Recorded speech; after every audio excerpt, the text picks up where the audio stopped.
into the evening, and those showers will be heavy at times. So mixed conditions across much of the UK, but certainly not a washout in many places. It's showers and some sunshine in between, and in fact many of those showers disappear into the evening, and overnight lengthy clear spells then for much of the UK into the early hours of Sunday. Under those clear skies, certainly a more comfortable night for sleeping compared with recent nights, although not particularly chilly, temperatures holding up in the teens in many spots. Then a bright start for the far north and east of Scotland, as well as eastern England. Some cloud thickens through the day, and actually that cloud will dim the sunshine across a large part of the country. But really it's western Scotland, parts of southern Scotland, Northern Ireland, where we'll see outbreaks of rain move in through the afternoon, the breeze picking up. But for many, it's a dry day, and with highs of 24 Celsius in the southeast, a relatively pleasant one. Looks like things are heating up. Boxed boilers, sponsors of weather on GB News.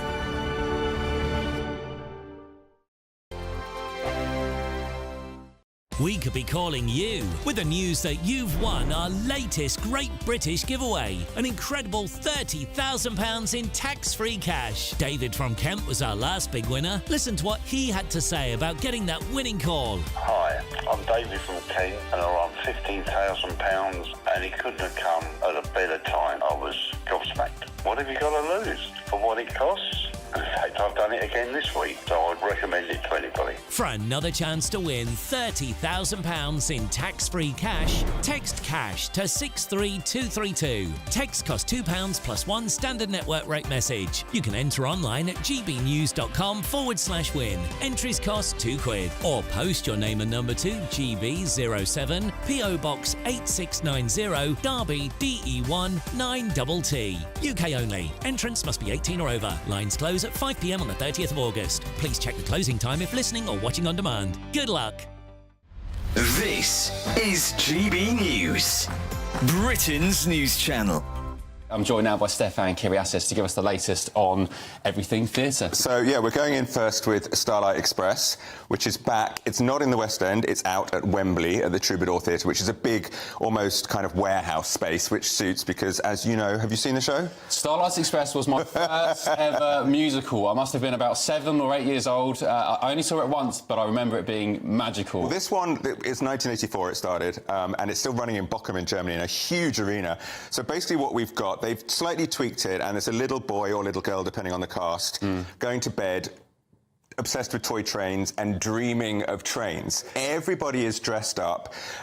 To me, it looks like a cross between Tron and Priscilla, Queen of the Desert. I don't really think any of them look remotely like a train, but hey, the songs are Andrew Lloyd Webber. It's pop mixed with kind of cod 1950s rock and roll, some power ballads. The lyrics are politely like something out of an old speak and spell machine or something. You know, he's a steam train, they're out of date, he's being bullied by the diesel and the electric, and he falls for this carriage, the first-class carriage, new girl Pearl, and he wants to impress us, who enters a race, and that's pretty much it. And when the races happen, all these barriers come up around where we're sitting, the lights are flashing, the music's thumping.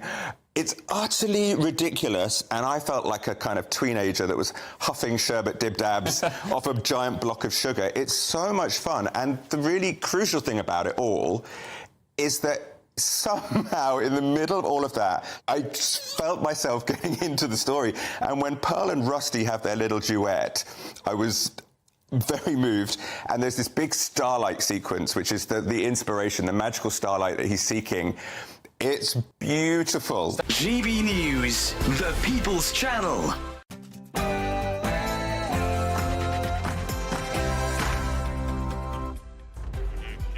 Good morning, it's Mark Dolan alongside Tatiana Sanchez. Tatiana, you got to roll the scroller. There you go. We are in for Ellie and Ben. This is Saturday Morning Live. I think we're going to have a laugh, aren't we? Absolutely. It's great to have your company as well this morning. We've got an action-packed show for you today. We've, of course, got all of the day's top stories with CEO and founder of Youth Vote UK, Alex Cairns, and broadcaster Esther Stanhope. Brilliant stuff. And we'll be going stateside to hear the latest on the US presidential election. What have Trump and Harris been up to this week, and why does it matter to you and me?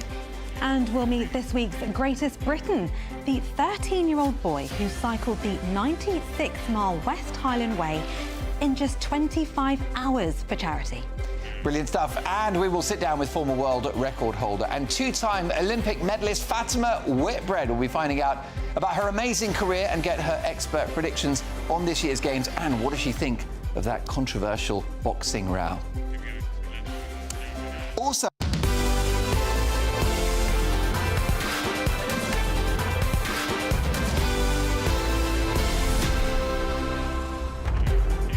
Also, the latest on the Tory leadership. And what about this one, Tatiana? Andy Murray retires. Right. And in the papers today, his wife, Kim, has been talking about the fact that he's going to be at home and she doesn't know how she's going to cope.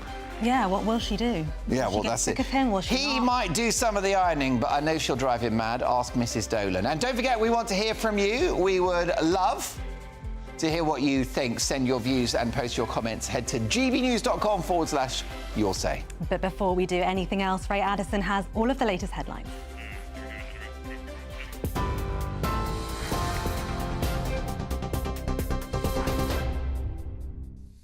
Cheers, guys. Good morning. Just 1 minute past 10, our top stories this hour.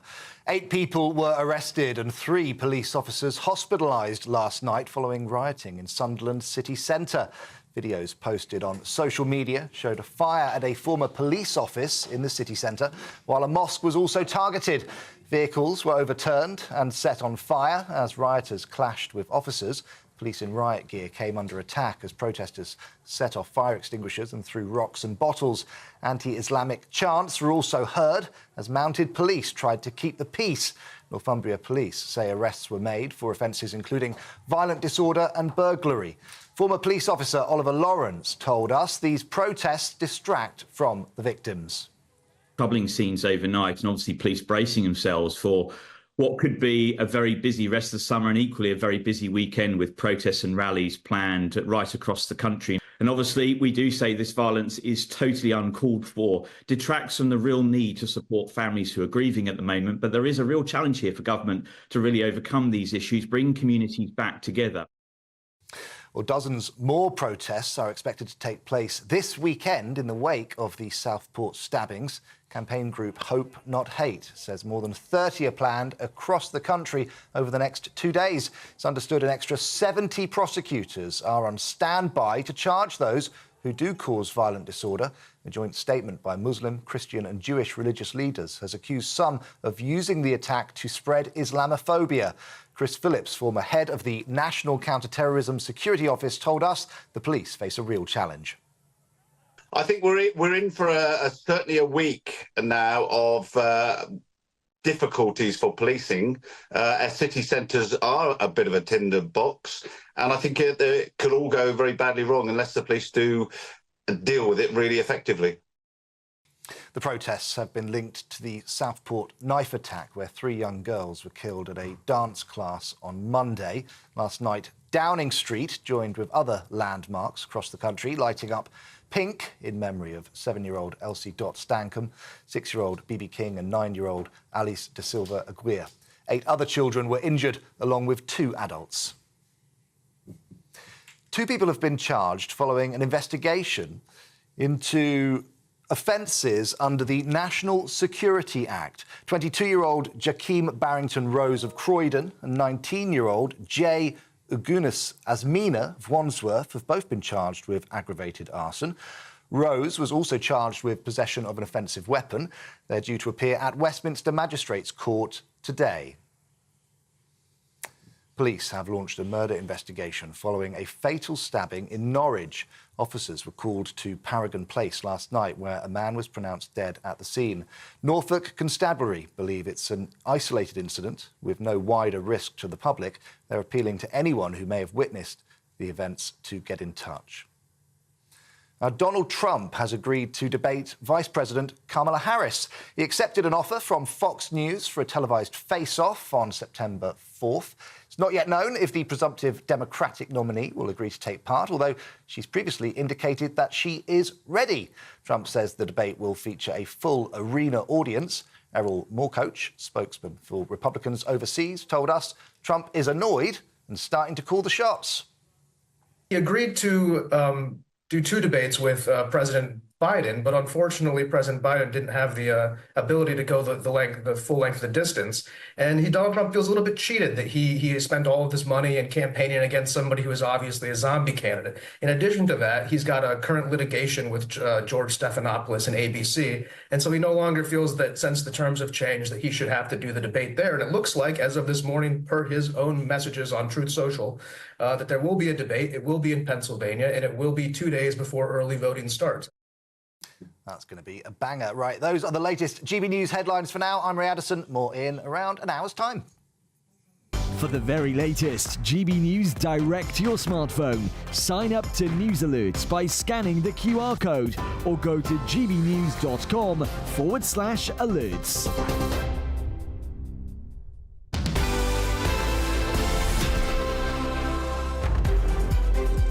Thank you, Ray. A happy Saturday, one and all. Thank God the weekend is Ray here. of sunshine, that man is. Definitely. And by the way, the weather's all right too. So a good weekend beckons, but a big political headache for Sir Keir Starmer.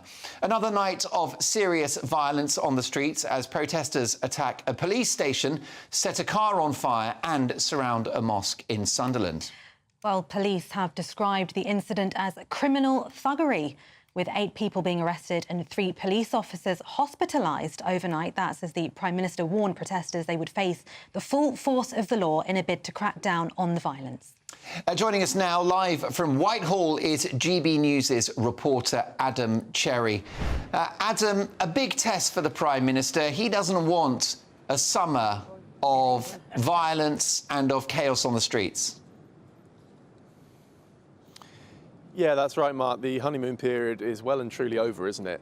The Prime Minister saying that the police need to brace for what could be a very difficult week, or indeed at least a few days. The Home Secretary, we're still outside the Home Office here, the Home Secretary Yvette Cooper saying those who participate in these riots and these protests will pay the price for their thuggery. It's a very difficult tightrope for them to walk, not least because in just a few weeks' time we expect the Prime Minister to release certain prisoners from prison early because there's overcrowding. So if these scenes do get ugly, how they manage that is an open question. Nonetheless, police, as I say, riot police told to get ready, even within the next few hours, actually, for what could be a difficult day for them. Well, that's right. I was on air last night, Adam, and we had to pretty much ditch the running order of the show because things kicked off in Sunderland. A police station razed to the ground, 2 cars overturned, another mosque attacked. So, the atmosphere out there is very febrile, and the Home Secretary and the Prime Minister will look on nervously over the next couple of days to see how this plays out. Yeah, absolutely. It's a waiting game, really. They're just hoping for the best and expecting the worst, I think. But as I say, the question remains what they do with these people if they have to arrest them. There are limited spaces. Just about a week ago, we were told that there are maybe 700 available spaces in prisons left. So they're facing a real crisis. As I say, the honeymoon period is well and truly over. Adam, it could be said that it's fairly obvious what sparked these riots, but what do you think protesters are trying to achieve here? Well, the reality is this started with some misinformation on Twitter, on X, about the identity of the attacker in Southport. And that is really the matchstick that has lit the fire here for these far-right rioters in Sunderland, in Liverpool, London. In fact, we're told now there might be up to 30 of these protests over the next couple of days. This stuff spreads very quickly, and the question of how you deal with that without interfering with free speech is a very delicate and difficult matter. But nonetheless, it's getting serious here, and in fact, we might even see a protest here in London just this lunchtime. Adam, thank you very much for that. We'll speak to you later on in the programme. But now to look through the top stories of today, we are delighted to be joined by CEO and founder of Youth Vote UK, Alex Cairns, and broadcaster Esther Stanhope. Thank you very much for joining us, both of you. Morning. Yeah, good to see both of you. I hope all is well. Esther, Tory leadership, does anyone care? I don't know. Do you care, Mark? I mean, I'm a political nerd, but I'm not a normal person. I tell you about this guy, though. He is the guy that's been Robert Jenrick. Yeah, not Robert Jenrick. See, this is the problem. You don't even know his name. Jenrick, Robert Jenrick. Even his mother's not sure. Generic Jenrick. I tell you what he reminds me of. If William Hague, Tony Blair, and Matt Hancock had a love child, crumbs, you would get Robert Jenrick. What do you think? That's one heck of a threesome. Alex, I mean, this is one of the big problems for the Tories, is that they're seeking a new leader, and I don't feel the public are particularly fussed about it. No, I think, they obviously had a bad election. Everyone knows that. I think they're in a difficult position. They don't know if they need to go more to the right, to kind of look at what Reform are doing. They don't know if they want to come to the centre to potentially, from a policy perspective, actually get to where the Lib Dems are. And I think it's difficult because you're going to see a split in the Tory party. You're going to see some that think the Kemi Badenochs of the world should be the leader, move the party to the right, and you're going to see some people like Tom Tugendhat, Robert Jenrick, a little bit of the centrists, I guess. Obviously it's a stretch to call them a centrist, but it's going to be an interesting time because they've really got to pick a leader and get behind them. Because if they split, and we saw actually that the normally the left vote is the one that splits. This election, the right vote actually split, and that's why Reform and the Tories actually kind of took votes away from each other. And it's why Labour did well. So they've got to come together, I think. We were talking about this earlier, weren't we? We were talking about, is it the best of a bad bunch? It's kind of like in a work scenario, any other scenario, someone leaves and somebody else kind of says, it feels like they're saying, Gary from accounts gets a promotion. Yeah. Is it that kind of scenario? Yeah, when you say best of a bad bunch, isn't it the worst of a bad bunch? I mean, is it the best, really? Is that all we can do? Mm-hmm. Yeah, I mean, I think it's interesting. If you look at maybe the last few decades in politics, there are just a handful of I guess, political stars, you could say, people that really had the X factor. Maybe it was Margaret Thatcher, perhaps Tony Blair, and then maybe Boris Johnson. I know his time as Prime Minister was tumultuous, but if he had that amazing win in 2019 and he got Brexit across the line, these are generational talents. And Esther, I'm not sure that they've got anyone like that in the current crop. I know people have been saying, oh, do we want these charismatic politicians? Well, actually, yes, we want some charisma, please. Keir Starmer, please, can you get a little bit of charisma going for us? That's my message to him. But I think we do want people with charisma. OK, we don't want bumbling fools, but we do want people with personality. We want somebody that we can buy into, people that are winning over hearts and minds. Are these people winning over hearts and minds, or are they just being politicians? I think that's the big question. What do you think, Alex? Yeah, no, I agree. I think, if I look at all of them, I don't think any of them are going to be able to, make everyone feel really energetic. Robert Jenrick talked yesterday about getting lots of young people to become Conservatives. And to be honest, I don't know if Robert Jenrick is someone that I'd want to go to the pub with on a Friday night, and that's the reality. I think a lot of them, I agree with you about Keir Starmer. It's actually why a lot of people, especially young people, I really struggled to get them engaged in the election, because the leaders were very dull and boring, and actually they've got to be relatable, because you've got to be able to get behind a Tory leader that you think, they can relate to me and my life and not live in this bubble. And I look at the candidates and the things that they talk about, and they're very awkward, and I just don't think they're relatable to the public. And that's an issue, because the Tories, if they want to get back to power, they've got to become a broad church. Yes, most definitely. Well, I think the one to watch is Kemi Badenoch, who is probably the most compelling personality in the group. And I think if she did win, I think she would neutralise Labour's identity politics, because they wouldn't have a leg to stand on, would they? This is a woman of colour leading potentially the opposition. At that point, Labour can't tick any boxes, can they? I know. Surely Labour really feel uncomfortable about that, because they've got a slight, let's call him, he's a little bit stiff, isn't he, old Keir Starmer? So what we want is somebody who's a little bit more, as you said, relatable, somebody who ticks way more boxes than they're ticking at the moment. And I think Kemi is one to watch. Yeah, now listen, politics is a brutal business, isn't it? What happened to poor Liz Truss this week?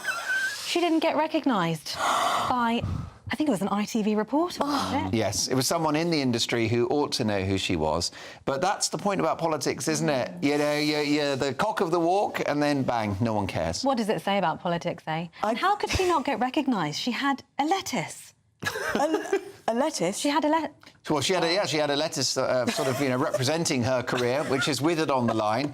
But I actually felt quite... is it wrong, Alex, to feel sorry for politicians? But on the 4th of July, when many Tories got chucked out, I know quite a few of these people. Their lives have changed dramatically. They don't have status anymore. They don't have a House of Commons pass. They don't have the salary. It's a bit of a kind of rude awakening, isn't it? Especially for a former Prime Minister like Truss. Yeah, it's probably going to be humbling. I think she was expecting... I saw the clip, actually. I think she was expecting the presenter to turn to her and say, former Prime Minister Liz Truss, what do you think? And that didn't happen. It was a very awkward interview. I found myself kind of creasing watching it, to be honest. It was just painful.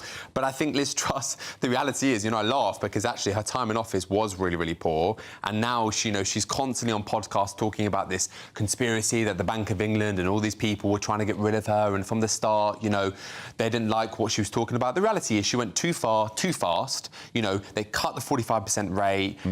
She did lots of policies literally in 6 weeks. It's just not how it works. It has to be measured. She sometimes I think, did she run thinking she was going to win? I almost think she won and then she thought, oh, OK, now I'm Prime Minister, I better do all these things, she's just a bizarre lady. I mean that in the nicest possible way, but I just can't relate to her at all, honestly. I feel sorry for her.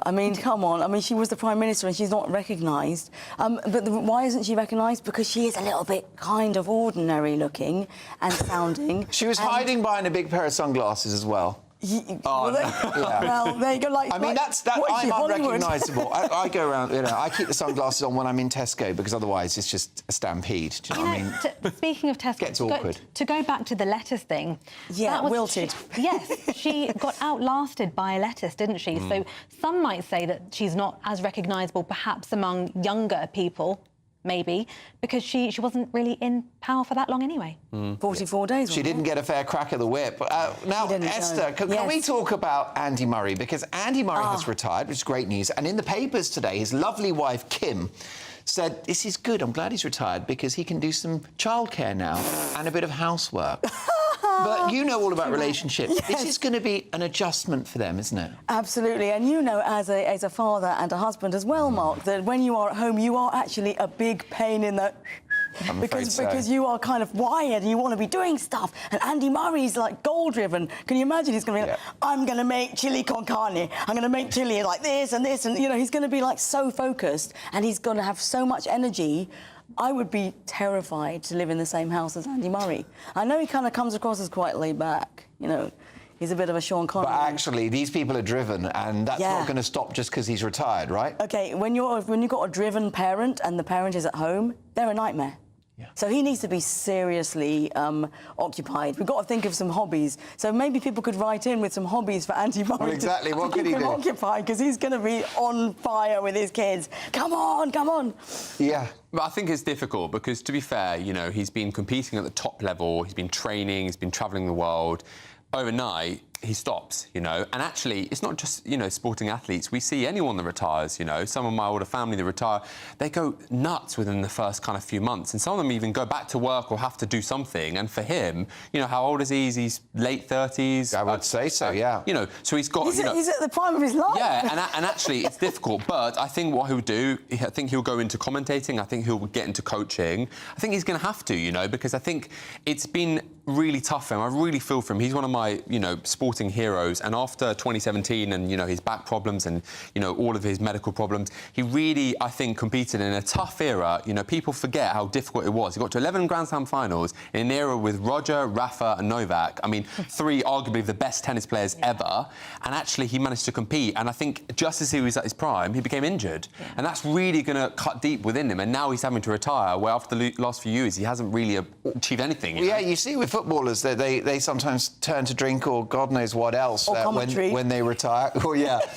Some of them wind up at GBNews, which is a real shame. But Andy Murray is only 37. But here's the other thing, Tatiana. Will he be of any use at home? I mean, yes, he's an incredible tennis player, but I don't know. Can he empty the dishwasher? Because I think he would be able to empty. I think he's good at loading the dishwasher, not so good at But do you think he'll moan about the the order of the plates and stuff? Because he does like a moan up, doesn't he? He absolutely will. He'll be complaining about where the spoons go. He will. He's grown since the old days, Mark. He's grown. Yeah, but I tell you what, I think Andy Murray should be doing something like leading the youth of today and starting a big campaign about fitness. Shouldn't he be doing the ironing? Well, I wouldn't trust him. Isn't it? No, I wouldn't trust him with the ironing. Probably not. It's not his core skill. But here's my other thought about the marriage, though. Isn't it Kim's turn?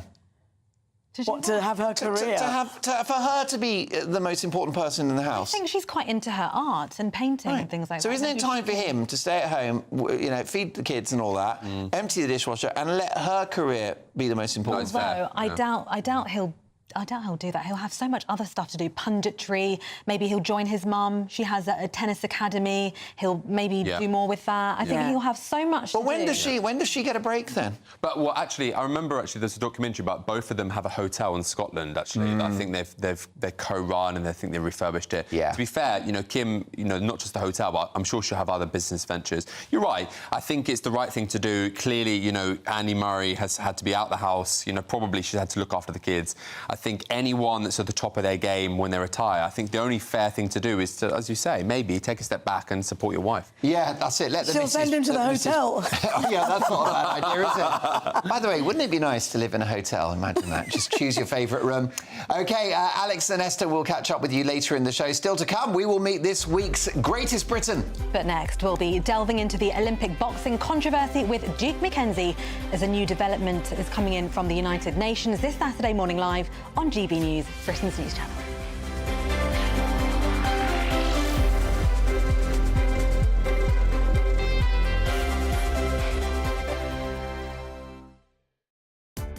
Welcome to State of the Nation, daily plunge into the stories shaping our country.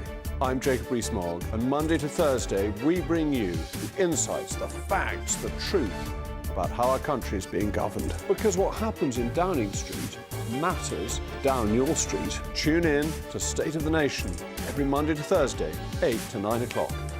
Only on GB News, the People's Channel, Britain's news channel. Hi there, I'm Michelle Dewberry and I'm going to take a second to tell you all about my show, Dubes & Co. We start off with the issues of the day. We then bring in both sides of the arguments. We get rid of the disrespect. And then you throw me into the mix. And trust me, I'll tell it exactly how it is. And then, of course, the magic ingredient, you at home. We mix it all together and what have we got, in my opinion, the best debate show in town. Monday to Friday, 6 till 7 on GB News, Britain's news channel. Sunday with Michael Portillo from 11, only on GB News. The sunny spell that many have experienced this week makes this the perfect time to seek inspiration for fresh, beautiful food to fit the weather. Hannah Harley-Young from Crazy Sexy Food joins me once again for the latest in our Taste of Britain series. And to go alongside the return of the glorious sunshine, she recommends tequila. To be honest with you, it's more about my total love of tequila. It is my favourite drink. I have my favourite cocktail ready to be shaked for you in a second, which is obviously the margarita. But I think also I just love this sort of general story of tequila. Tequila, a bit like with champagne, can only be produced in the region of Tequila in Mexico. But I've actually brought for you, interestingly, a brand that is London-based. This was set up by Tom and Jack. They were drinking, I think, in sort of 2018, 2019, somewhere in South London, and realised that tequila could actually be quite enjoyable. Do you know what it's made of?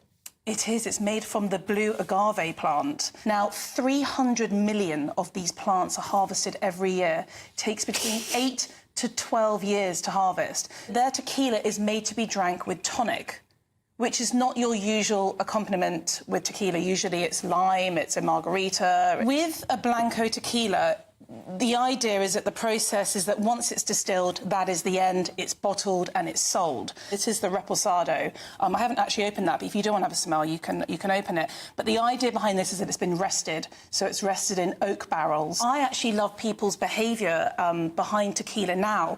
I think back in the day it had a little slightly bad rep that you'd drink cheap shots and maybe make some bad mistakes on a night out, whereas now we're actually starting to appreciate it and respect it. GB News, the People's Channel.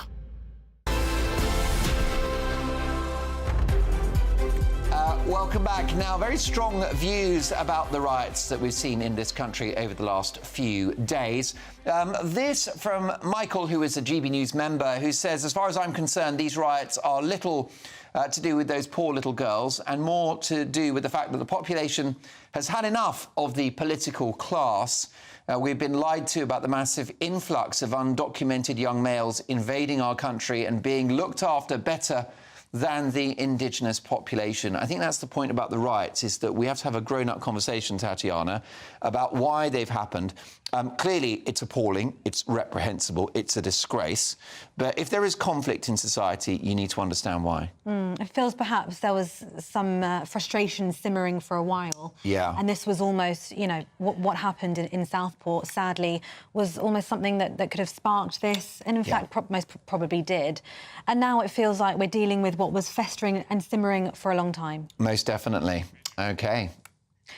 Well, welcome back. Don't forget to keep sending me and Mark questions about the topics in the news this week, and we'll chat them through with our panel guests. Yes, indeed. Now, it's been the story that has dominated headlines from the Olympic Games in recent days. The boxing gender row. Algeria's Imane Khalif and Taiwan's Lin Yu-ting were both cleared to take part in the Paris Games, despite reportedly failing to pass a gender eligibility test at the World Championships last year. I suppose I'll read your bit then, Mark. Yeah, go for it. Khalif's bout against opponent Angela Carini of Italy was called off after just 46 seconds, so gone in under a minute, with Carini saying that she ended the fight because she was scared for her life. Shocking. Truly chilling stuff. In a new development, a United Nations advisor on violence against women and girls has said that Olympic chiefs should reintroduce sex testing for female athletes. Well, joining us now is a total legend of boxing, former professional boxer and world champion Duke McKenzie. Duke, thank you so much for joining us.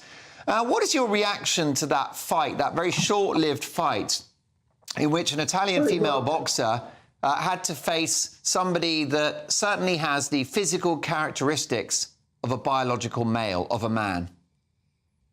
It was quite scary to see, Mark. I think to myself, you know, there should be more tests done if that's what they're going to allow in any sort of competition. The IBA, that both boxers, I believe, were disqualified from their tournament a while back. So, but it seems like they've got one rule for one and another rule for another. Do you see what I mean? So, I mean, surely maybe they should do like an ultrasound test of some description to detect exactly what these two people are from a physical perspective. And then maybe they should have a separate category completely for people with high levels of male testosterone in their system. Because surely, from their standpoint, the LGBTQ and, you know, any other organisation that's like that, or even people like these two young people, they could all fit into that category and have their own category that they compete in against one another, because they're clearly at an advantage fighting other females. Yeah, Tatiana. Does that make things a bit complicated, though, Duke? You know, some might say another category, because when does it stop? And also, how did you feel, and what's your overall thoughts after watching that bout the other day? Well, no, listen, it was quite scary, because when you take into the equation both of these people have got male testosterone, high levels of male testosterone in their systems, right? So it doesn't matter whether you're male or you're female. The fact is they have got a physical advantage over the females, and they're fighting other women. So they're going to hit harder. And boxing's the sport that you can lose your life. I know 3 boxers on a personal level that have suffered horrific accidents in the boxing ring. Michael Watson being one of them, Paul Ingle being another one, and a very good friend of mine, Spencer Oliver, equally have all had life-threatening accidents in the ring. You don't play boxing, it's not a game. You know, I mean, if my wife kisses me in the morning, every morning as she does, says goodbye, darling, and goes out the door, and then when I come back, she kisses me again. I quite like that. Mrs. McKenzie's a really nice person. Her name's Leslie, by the way. And, let's flip the script. If I meet another Leslie who's got hands like a builder and a back like a hod carrier and wears a dress and identifies as a woman, that's not going to have the same effect, is it? Do you see what I mean? Yeah. So, but the point I'm making is, outwardly they might look like feminine women, but internally they're not. So, like I say, maybe if they took an ultrasound test to determine exactly who or what they are, and then had a separate category for people with that, nobody's blaming it. Indeed, that is how they were born. Indeed. But you have to question whether that's the truth or not. And it doesn't appear to me like there's been enough tests done to find out, to determine exactly who or what they are. Well, indeed. I mean, there's a great debate, and it's quite complex as to what this person's gender is because of their genetic makeup. It could be that they've got a very unusual makeup. Right. But what we know for sure, Duke, is that this is not a biological woman. So not only is it unsafe for the female opponent to fight someone that presents as a biological male, you know that as well as I do, that is dangerous. But also, Duke... Oh, you can't hear. OK. Listen, I'll tell you what we're going to do, Duke, while we fix that. A little bit of an issue with the line. Let's hear from a spokesperson from the IOC. Testosterone is not a perfect test. Many women can have testosterone which is in what would be called male levels, and still be women and still compete as women. So this panacea, this idea that suddenly you do one test for testosterone and that sorts everything out, not the case, I'm afraid. OK, well, listen, let's get the thoughts of our panel before we go back to Duke. We're just having a little bit of a look there at the technology side of it. Esther, there's an issue here, not just of safety, but of fairness. Absolutely. Now, I thought that boxer was born a woman and has always been a woman and wasn't born a man. So, I mean, as you said, it's kind of an unusual biological makeup. It's not somebody's fault if they are unusually strong and have levels of testosterone, unless maybe was the testosterone fake testosterone? Well, that's not the case with this individual. So this individual has failed 2 gender tests. They may have female on their sort of birth certificate. Yeah. But they are presenting as a biological male. So you've got the high testosterone, but it's not only that, XY chromosomes, which, according to any scientist, is a biological male. On the other hand, the IBA, the International Boxing Authority, has criticised the IOC for their inconsistencies in eligibility. So you can see, perhaps it could be argued that the IOC could improve their testing and there's kind of the standards and boundaries. But surely there's a weight and strength issue here. Surely you combat somebody who's got a similar weight and strength to you. You don't put some massive great boxer with a tiny little lightweight with you know. Don't put flyweights that's a good point. I mean, Adam, within male boxing, for example, the weight is very important. You would not allow a heavyweight to fight a middleweight. Or a flyweight. That would be dangerous. Yeah. Yes. Yeah. By the way, I'm double flyweight, so you know. But look, a couple of seconds. Your thoughts on this? Yeah, no, I agree. I think the organisation needs to make sure that this doesn't happen again. I think the criticism is, though, everyone talks about having another category, like maybe a trans or some kind of middle category. Okay. But the problem with that is there's not enough athletes to be put into that category. It wouldn't be a competitive sport. OK, fair enough. Well, still to come, we'll be meeting this week's greatest Briton, the 13-year-old who cycled 96 miles in 25 hours for charity. But next, we're going to stateside for the latest from the presidential campaign trail. This is Saturday Morning Live on GB News, Britain's news channel.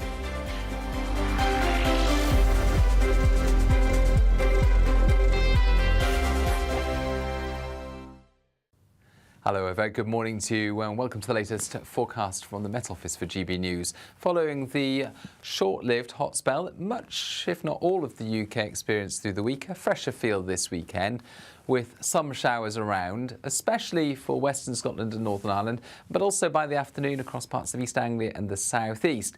But away from the showers, there will be some sunny spells and it will feel pleasant enough. Temperatures close to average for most, with highs of 24 Celsius in the south and southeast, mid to high teens further north, breezy in the northwest, so that's going to make it feel cooler. There'll be a lot of cloud lurking around English Channel coasts with some rain, potentially just brushing the Isle of Wight, for example, through the morning. And that just running into parts of the Kent and Sussex coastline through the evening. Elsewhere across England and Wales, plenty of fine weather, some sunshine there, but for Scotland and Northern Ireland, frequent showers continuing into the evening, and those showers will be heavy at times. So mixed conditions across much of the UK, but certainly not a washout. In many places it's showers and some sunshine in between, and in fact many of those showers disappear into the evening, and overnight lengthy clear spells then for much of the UK into the early hours of Sunday. Under those clear skies, certainly a more comfortable night for sleeping compared with recent nights, although not particularly chilly, temperatures holding up in the teens in many spots. Then a bright start for the far north and east of Scotland, as well as eastern England.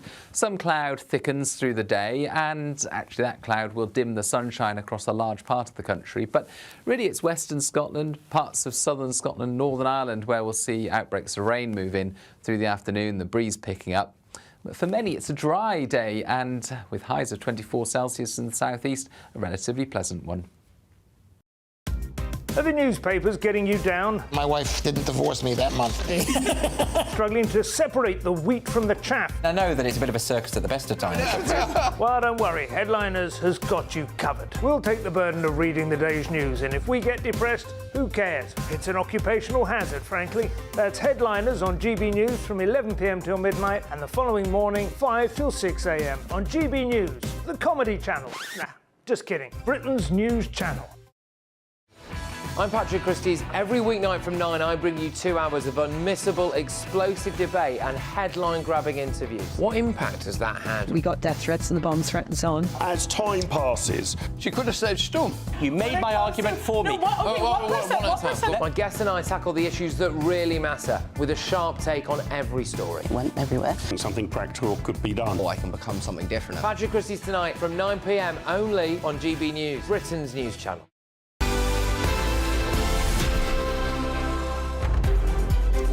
Welcome back. Mark and Tatiana with you until midday. And at a convention this week for black journalists, the former President Donald Trump questioned Kamala Harris's racial identity. He claimed she had focused on her Asian American heritage until recently when she, quote, became a black person. I don't think I've ever been asked a question in such a horrible manner, a first question. You don't even say, hello, how are you? Do you believe that Vice President Kamala Harris is only on the ticket because she is a black woman? Well, I didn't know she was black until a number of years ago when she happened to turn black, and now she wants to be known as black. So I don't know, is she Indian or is she black? She is always identified as a black woman. She went to a historically black college. I respect either one, but she obviously doesn't. So will this damage Donald Trump's chances of becoming president? Well, we're delighted to be joined now by journalist and author Nelson Aspen. Nelson, thank you for joining us this morning on Saturday Morning Live. What are your thoughts on the latest Trump-Kamala saga comments?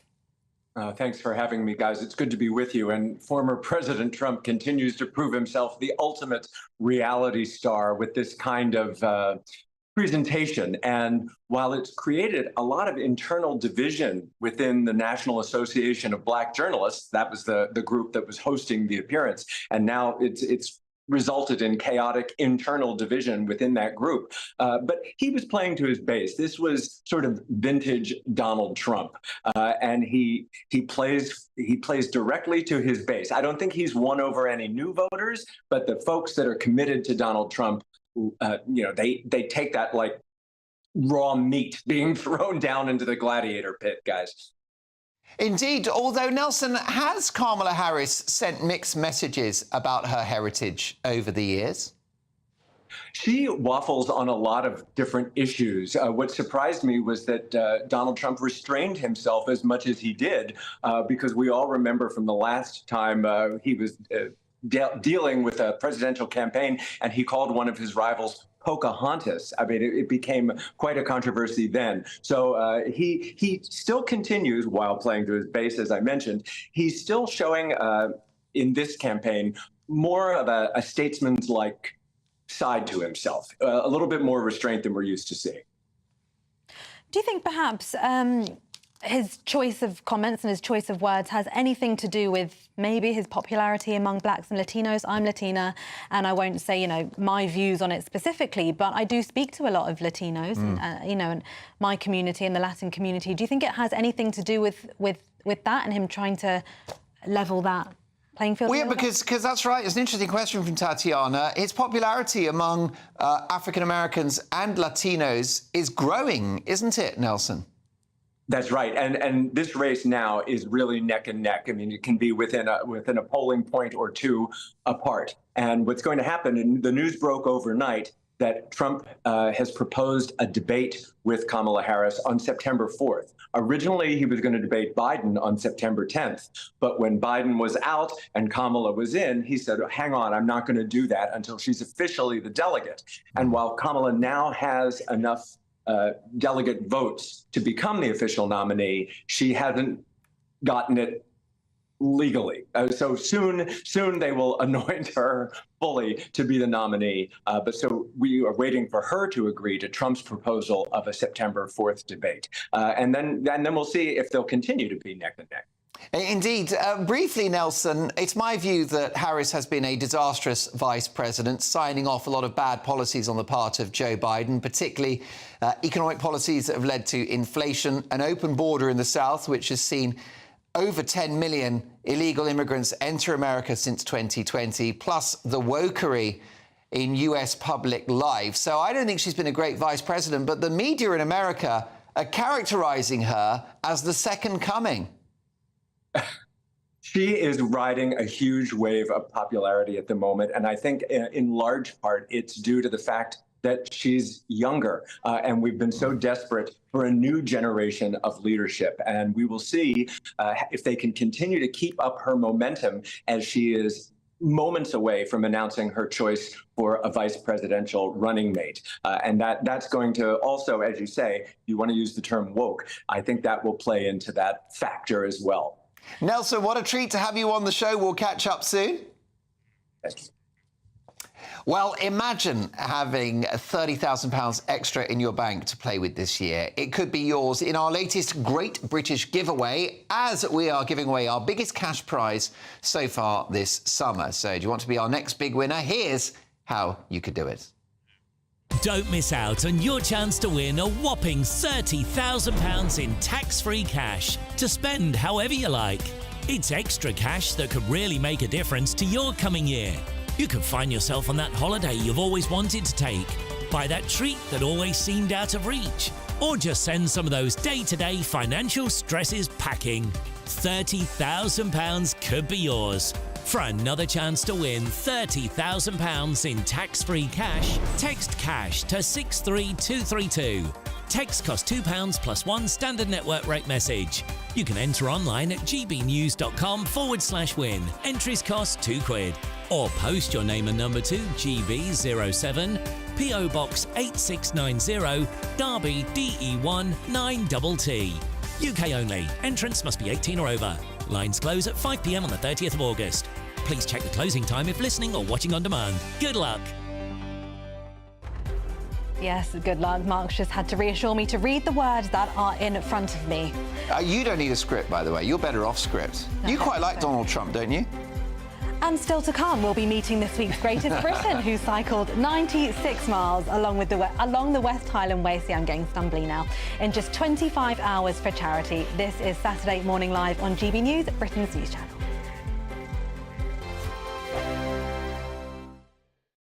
Mark Dolan tonight is your weekend dose of news, debate and entertainment. This sounds like a wild conspiracy theory. Don't miss My Big Opinion. Mark meets at My Take at 10. Democracy is a funny old thing. And we don't do boring. Not on my watch. I just won't have it. Let's go and get another glass of that bubbly. You've earned it. That's Mark Dolan tonight, Saturday and Sunday, 9 to 11, only on GB News, the People's Channel, Britain's news channel. GB News Breakfast, every day from 6 a.m. Did you ever flirt with the idea of going to America? Yeah, I've twice happened to be. Once I was offered in Canada the job of a weatherman. Oh. Oh. Yeah, I was offered that. And I just sort of thought of it, what is the point where your mother, your father would never see you on TV? What's the point of doing it if nobody knows you on it, you know? So I thought... Big money, though, even for a weatherman. Well, I did, yeah, it was more than a weather job, but I said no, basically. And then I went and I did this this quiz show for Fox TV. Oh. Yeah, and they said, we want the Irish guy that does the lottery. I think they meant Dermot O'Leary or something. They ended up, they got me, and I couldn't believe it. And I went over to do a daytime version of this. And then 3 days into it, they changed everything and they said, this is so good, we're putting this out in the evening. And I remember phoning my wife and saying, we're going to have to move out to California. Oh, wow. They really want me here, and I'm going down. You know that street with all the palm trees and whatever? That's the way I was going to work, in this limo and whatever. And I had a bungalow there and a golf cart. It was absolutely incredible. Anyway, I'll cut this very long story short. So I'm working really, really bad. A lot of very ignorant people, it has to be said. And really have one regret in my life that I didn't punch a guy when I was out there. I really would have, if I had my life to live again, I would have really satisfiedly been sacked for punching this git. But basically, anyway, they put the show out. One episode of the show went out and it came fourth in its rating. So it was behind Lost, it was behind The Biggest Loser, there was something else there. Fair enough. Fair enough, and it came fourth, and that was it. It disappeared. 36 shows or so disappeared. Disappeared, never to be shown again. GB News, the People's Channel.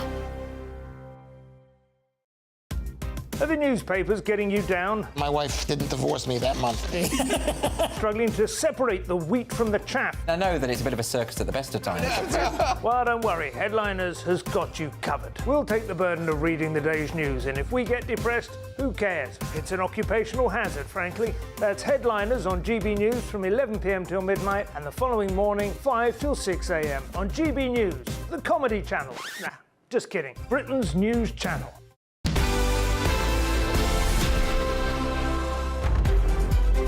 Welcome back. Lovely to have your company. It's that part of the show where we celebrate amazing people who do amazing things in this week's Greatest Britain. And we've got an incredible story this week of a young teenager who has raised more than £5,000 for charity. 13-year-old, just 13 years old, Cameron Hutchison cycled the West Highland Way with his dad, Colin, in just 25 hours, raising money for international food charity Mary's Meals. And the 96-mile route took Cameron and Colin to the foot of Ben Nevis. Wow. Now, the organisation provides daily school meals to more than 2.4 million children in countries such as Syria, Haiti and Malawi. We are delighted to be joined now by cyclist and fundraiser Cameron Hutchison. Cameron, it's so lovely to have you here. How are you today? I'm very good, thank you. How are you? Yeah, very well. Well, we're very impressed to have you. We are honoured to have you. First of all, do you like cycling? Yeah, it's one of my favourite sports. So, yeah, I just wanted to do that. What kind of bike did you do that enormous distance in? Did you have a special bike? Was it adapted? Well, it was my cross-country bike that I just normally use for cross-country races. So, yeah. Wow. You can actually see it on the screen there with the blue handlebars. That's the bike I was using. We can, and quite a route you went on as well. So, Cameron, you've been you're 13 years old. When did you start cycling? I've sort of been cycling my whole life. So I got a little red balance bike when I was maybe 3 or 2, maybe. And then I kind of just got bigger bikes as I went on. And how about some of the memories of that trip? I mean, clearly you must have been exhausted at times, but what are the moments that stand out for you? Moments that stood out for me, probably going along Loch Lomond when the terrain is unrideable and you're carrying your bike a lot, so you're actually slower, so you can take in the scenery a bit more. And some of the scenery, when it was getting it was evening, and the loch just looked unreal. And also, another memory was probably pitch black, probably about 1 in the morning. Wow. Just above Cranlarich in a forest. I kept on getting these thoughts because I was so tired and everything. I would look at a tree with my torch and my shadow would flash up and I get a wee fright. So in the dark and not in the dark, I have many memories. And did you do without sleep? I mean, it was a 24-hour ride. So how did you do breaks and rest and that kind of stuff? I didn't sleep. I just had to eat a lot of Haribos, and so I don't know how I didn't fall asleep, but Goodness me, Cameron, it takes some adults 4 or 5 days to cycle this route, and you've done it in less than that. What was your training like? Did you train for this? You must have done. Yeah, it was. I actually got the idea off a boy who cycled from his house in somewhere down south to the Netherlands, and for children in Leeds. And I thought I would love to do something similar. So I kind of had it in my head since Christmas, and I've just been doing a lot of stuff on the spin bike and going out for long rides. Cameron, do you think you could go professional with this cycling? Because it's a huge achievement what you've done. Would you like to be the next Mark Cavendish? I mean, that's probably every little boy's dream, to go professional with one of their favourite sports. But I mean, I'll take it as it goes, and if I do go professional, I'll love it. But if I don't, I'll just keep loving the sport. And you've been doing this for an incredible charity. Your parents must be extremely proud of you. Yeah, they are. Thank you. Yeah. Did you beat your dad, by the way? Were you quicker than him? Quicker than Colin? No, we had to keep together. Yeah, I'm glad to hear that. That's very sensible. By the way, any blisters or flat tyres? Actually, we were very lucky. We didn't have any mechanicals, but we did have some crashes, but they were more comical than injuries. Brilliant stuff. And what about Mary's Meals, the charity? Why did you choose them? Obviously a very worthy cause. Tell us a bit about Mary's Meals. Well, they are a charity that operate in, I think, 26 countries. And Brilliant. they give a school meal to children who don't have any food or money, so that when they have that school meal, they'll have food in a class, they'll have a full tummy to go learn and hopefully get a better life in that sense. Oh, that's fantastic. Yeah. And I chose Mary Meals because poverty's always been something that really bugs me and really gets to me. Mary's Meals, I thought of them because it's hard to think that a kid won't learn because they're hungry.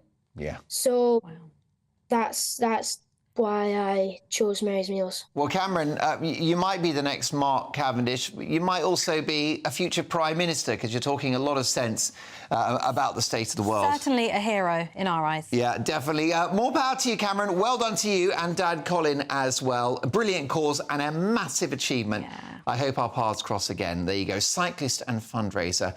Just 13 years of age, Cameron Hutchinson. And by the way, how well did he speak? Amazing. Wow. Such an articulate young man, wasn't he? Very articulate. Nothing like me when I was 13 years old. There you go. Well, listen, you're getting a few good reviews as well. Look at this. Love Tatiana stepping up to the plate. She's another young talent that GB News showcases. Tell me about it. Right. Isn't she a star? Brilliant stuff. Well, we've got another hour to go. Keep those messages coming in. See you shortly.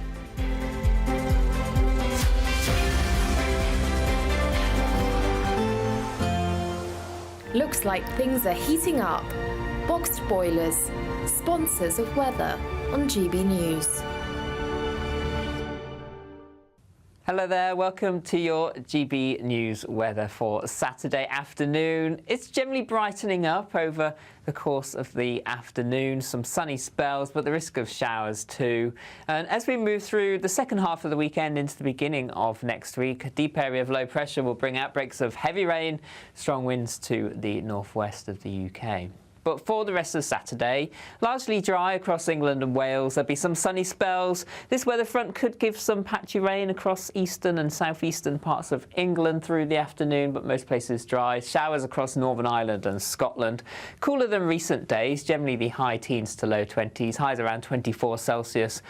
Towards southeast England. Through the evening time, further showers across parts of Scotland and Northern Ireland. So if we start here, we can see the showers quite frequent across central and northern parts, some of them on the heavy side at times. A little breezy around the coast, temperatures around 18 Celsius during the evening time. Further showers as well for Northern Ireland. But generally further south into England and Wales, it's a dry end to the day, plenty of sunny spells. Just one or two showers again towards far southeastern areas, but otherwise generally dry. And then overnight, we tend to stay dry across much of England and Wales. There'll be some clear spells, but some medium high-level cloud filtering in as the night progresses. This thick enough, though, by the early hours to give outbreaks of rain across parts of Northern Ireland and southwest Scotland. Temperatures generally staying in double figures, but lower double figures compared to recent nights, so a little bit more comfortable for sleeping. And Sunday, hazy sunny spells across parts of England and Wales, the cloud tending to thicken through the day, but it should largely stay dry here. Further outbreaks of rain, though, for Northern Ireland up into western parts of Scotland, particularly the Highlands, seeing some outbreaks of heavy rain, and temperatures once again high teens to low 20s, highs around 23 in the southeast. That warm feeling inside from Boxed Boilers, sponsors of weather on GB News. Don't miss out on your chance to win a whopping £30,000 in tax-free cash to spend however you like. It's extra cash that could really make a difference to your coming year. You could find yourself on that holiday you've always wanted to take, buy that treat that always seemed out of reach, or just send some of those day-to-day financial stresses packing. £30,000 could be yours. For another chance to win £30,000 in tax-free cash, text CASH to 63232. Text costs £2 plus one standard network rate message. You can enter online at gbnews.com/win. Entries cost £2. Or post your name and number to GB07, PO Box 8690, Derby DE1 9TT. UK only. Entrance must be 18 or over. Lines close at 5 p.m. on the 30th of August. Please check the closing time if listening or watching on demand. Good luck. Good afternoon, Britain. Your lunchtime update on the stories that matter across the UK. From breaking news and insightful analysis, inspiring stories and lively debates. You're comparing yourself to a former Prime Minister. Which is it? Stay informed, stay updated, stay entertained. I just don't know how anyone would not want to be there. Every weekday from midday. We are Good Afternoon Britain, only on GB News. Britain's news channel. Welcome to State of the Nation, daily plunge into the stories shaping our country.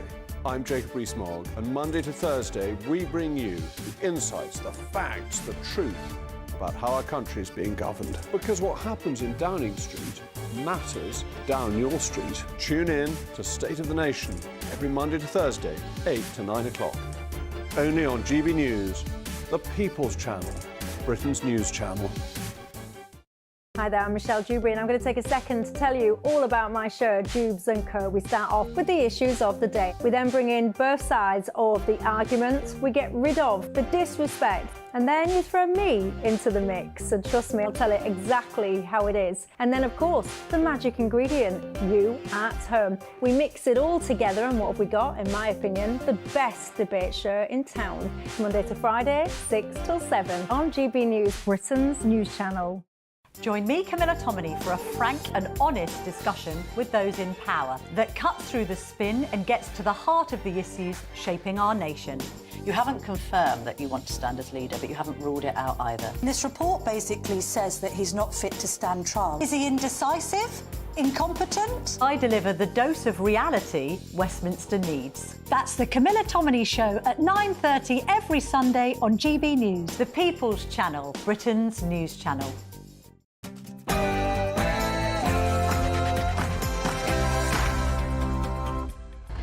Well, a very good morning. I am Mark Dolan, alongside Tatiana Sanchez, in for Ellie and Ben, and this is Saturday Morning Live. Yes, it is. It's great to have your company this morning. And we've got an action-packed show. We've got all of the day's top stories with CEO and founder of Youth Vote UK, Alex Cairns, and broadcaster Esther Stanhope. Yes, indeed. We'll get all the latest showbiz news and discuss the French DJ Barbara Butch, who has filed legal complaints after the Paris Olympics opening ceremony. Of course, that was the really offensive Last Supper scene. An insult to Christians around the world. I've got to say it on what you think. I feel it's been great for Team GB, but the worst Olympics ever. That conjured up a stir for sure. Team GB are doing well, but of course that opening ceremony looming over everybody. What a shambles. But not this show. This is going to be a well-oiled machine. No, this is never a shambles. We've actually put you on a step just to get the height right. I know, if only you could see. I could never be this tall. Sticking with the Olympics, though, we'll be chatting to former world record holder and two-time Olympic medalist Fatima Whitbread. We'll find out all about her incredible career and get her expert predictions on this year's Games. Yes, indeed. And don't forget, we want to hear from you. gbnews.com/your say. But before anything else, Ray Addison has the news.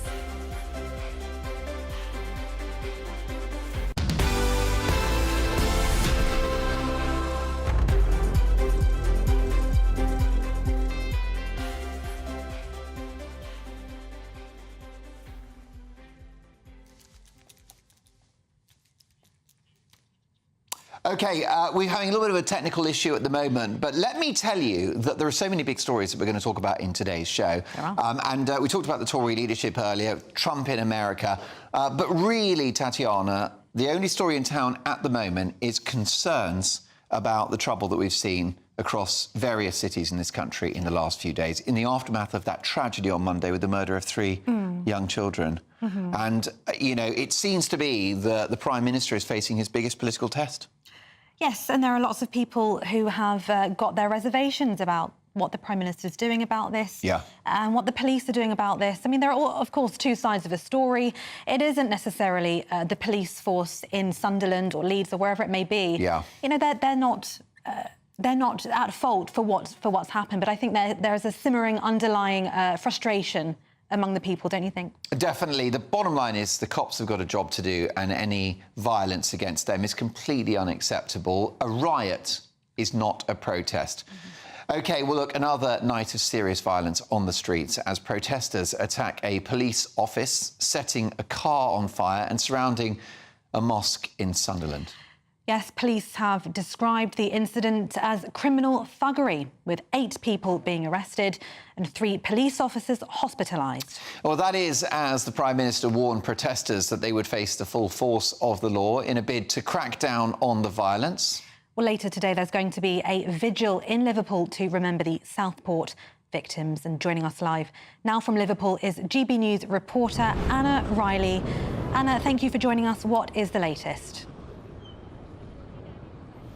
Yes, well, as you've said, the latest in this violent disorder that broke out was last night in Sunderland, with that police station being set fire to. But also here in Liverpool yesterday, there was a disturbance outside a mosque, and the people causing the disturbance were met by an anti-protest group who were chanting "Refugees are welcome here," and that's something that we can expect this weekend. We know that there's around 30 protests across the weekend, across the country. But as well as these protesters that the government have branded far right, but as you said earlier, Tatiana, other people are saying they're protesting because they feel that the social fabric of the UK has been ripped apart with the disorder that we have seen. But there's going to be a counter-protests as well as these protesters coming along, so potential clashes from two different protest groups as well. The police are putting in stringent measures across the weekend to keep the public safe, to try and prevent the disorder, the rioting that we saw all last week in Hartlepool most recently and Manchester as well. And this all fits into what Keir Starmer put together last week. He gave a press conference to the nation in which he announced his National Violent Disorder Programme. He said that police were going to be brought together, sharing intelligence across the forces. He said that police were going to put in criminal behaviour orders and be more active with that, so people who are known and being branded as thugs, who are known to be going out and causing trouble at these protests, can be contained and stop moving geographically into areas where protests are planned, and also the extra use of surveillance as well, and a wider rollout of facial recognition technology. But one problem the police may face this weekend is that many of these protests are not necessarily being centrally coordinated. A lot of them have been advertised online, and it's unknown how many people will attend each protest, so that does pose a problem for police. But they said they are being really strong in their action this weekend, very coordinated, and that they are saying don't come along to these protests, don't cause trouble, and that those that do will face the full force of the law. And briefly, Anna, a vigil later today in Liverpool where you are. Yes, that's it. I mean, I think we have to remember the victims in all of this, those three little girls who tragically had their lives taken away from them at such a young age in that horrific massacre stabbing that we saw at a Taylor Swift dance group in Southport. They need to be at the heart of this. So yes, people from the community coming together, remembering those little girls, and still outpourings of support in Southport as well. Many tributes being made, people travelling from all across the country to lay flowers, to leave balloons, teddies and cards. Brilliant stuff. Thank you, Anna. Well, look, we'll get more on this story and the big stories of the day with our lovely guests this morning. We've got the CEO and founder of Youth Vote UK, Alex Cairns, and broadcaster Esther Stanhope. Before we get to some of the big stories, Alex, the Prime Minister had this decision to light up Downing Street in a kind of pink lighting last night, which is obviously a nice gesture. There's a vigil in Liverpool today, but I think we need to do more than just, signal our concern about what happened on Monday and actually tackle major issues facing this country. I think it's going to take more than a sort of special light show or candles to really address what happened. Yeah, I agree. I think what's happening in the moment, I completely appreciate that there's lots of people in the country that are really frustrated, the public services are on their knees. I understand that there's concern about illegal migration, but the people that are protesting, these are not the sort of people that you see actually at calm protests that are genuinely concerned. These are thugs. These are people that a lot of them have ridiculous views. These are people that basically, we're talking about it off air, actually don't have anything to do. The youth clubs are being cut, they don't have sports clubs to go to, and actually a lot of young people, which I'm really ashamed about, are going onto the streets and basically causing havoc. They don't care really about what happened to those three girls. So actually, it's an awful situation, and the police have to arrest. We can't have a situation where people basically decide, you know what, they're going to go out on Friday night and cause an issue because they care about illegal migration. The vast majority are just thugs that have nothing to do and want to cause havoc. Do you think in some way, within this day and age with younger people perhaps, it's more of a social media event? Yeah, I think social media that makes it easier for people to communicate, to say we're going to go and set fire to this car or whatever, then you can communicate very quickly. I don't think people should be blaming and getting angry, and I think the focus is all wrong. I think talking about the police, and yes, of course, the police need to have cameras and we need to stop this kind of violence. However, I do think it all starts with young kids. I think that the fact that we haven't got enough youth clubs, we haven't got enough sport going on for young kids. There's a story in the paper today about the South London there's a state-of-the-art youth club, and they do sports and they play games and they're learning how to communicate with each other. That's what we need to be doing, is getting them when they're young, giving young people something to do. This wasn't a youth club that was out protesting last night in Sunderland and in Southport earlier in the week. But what are they doing? These are grown men. It's not the lack of snooker tables and ping pong, you know.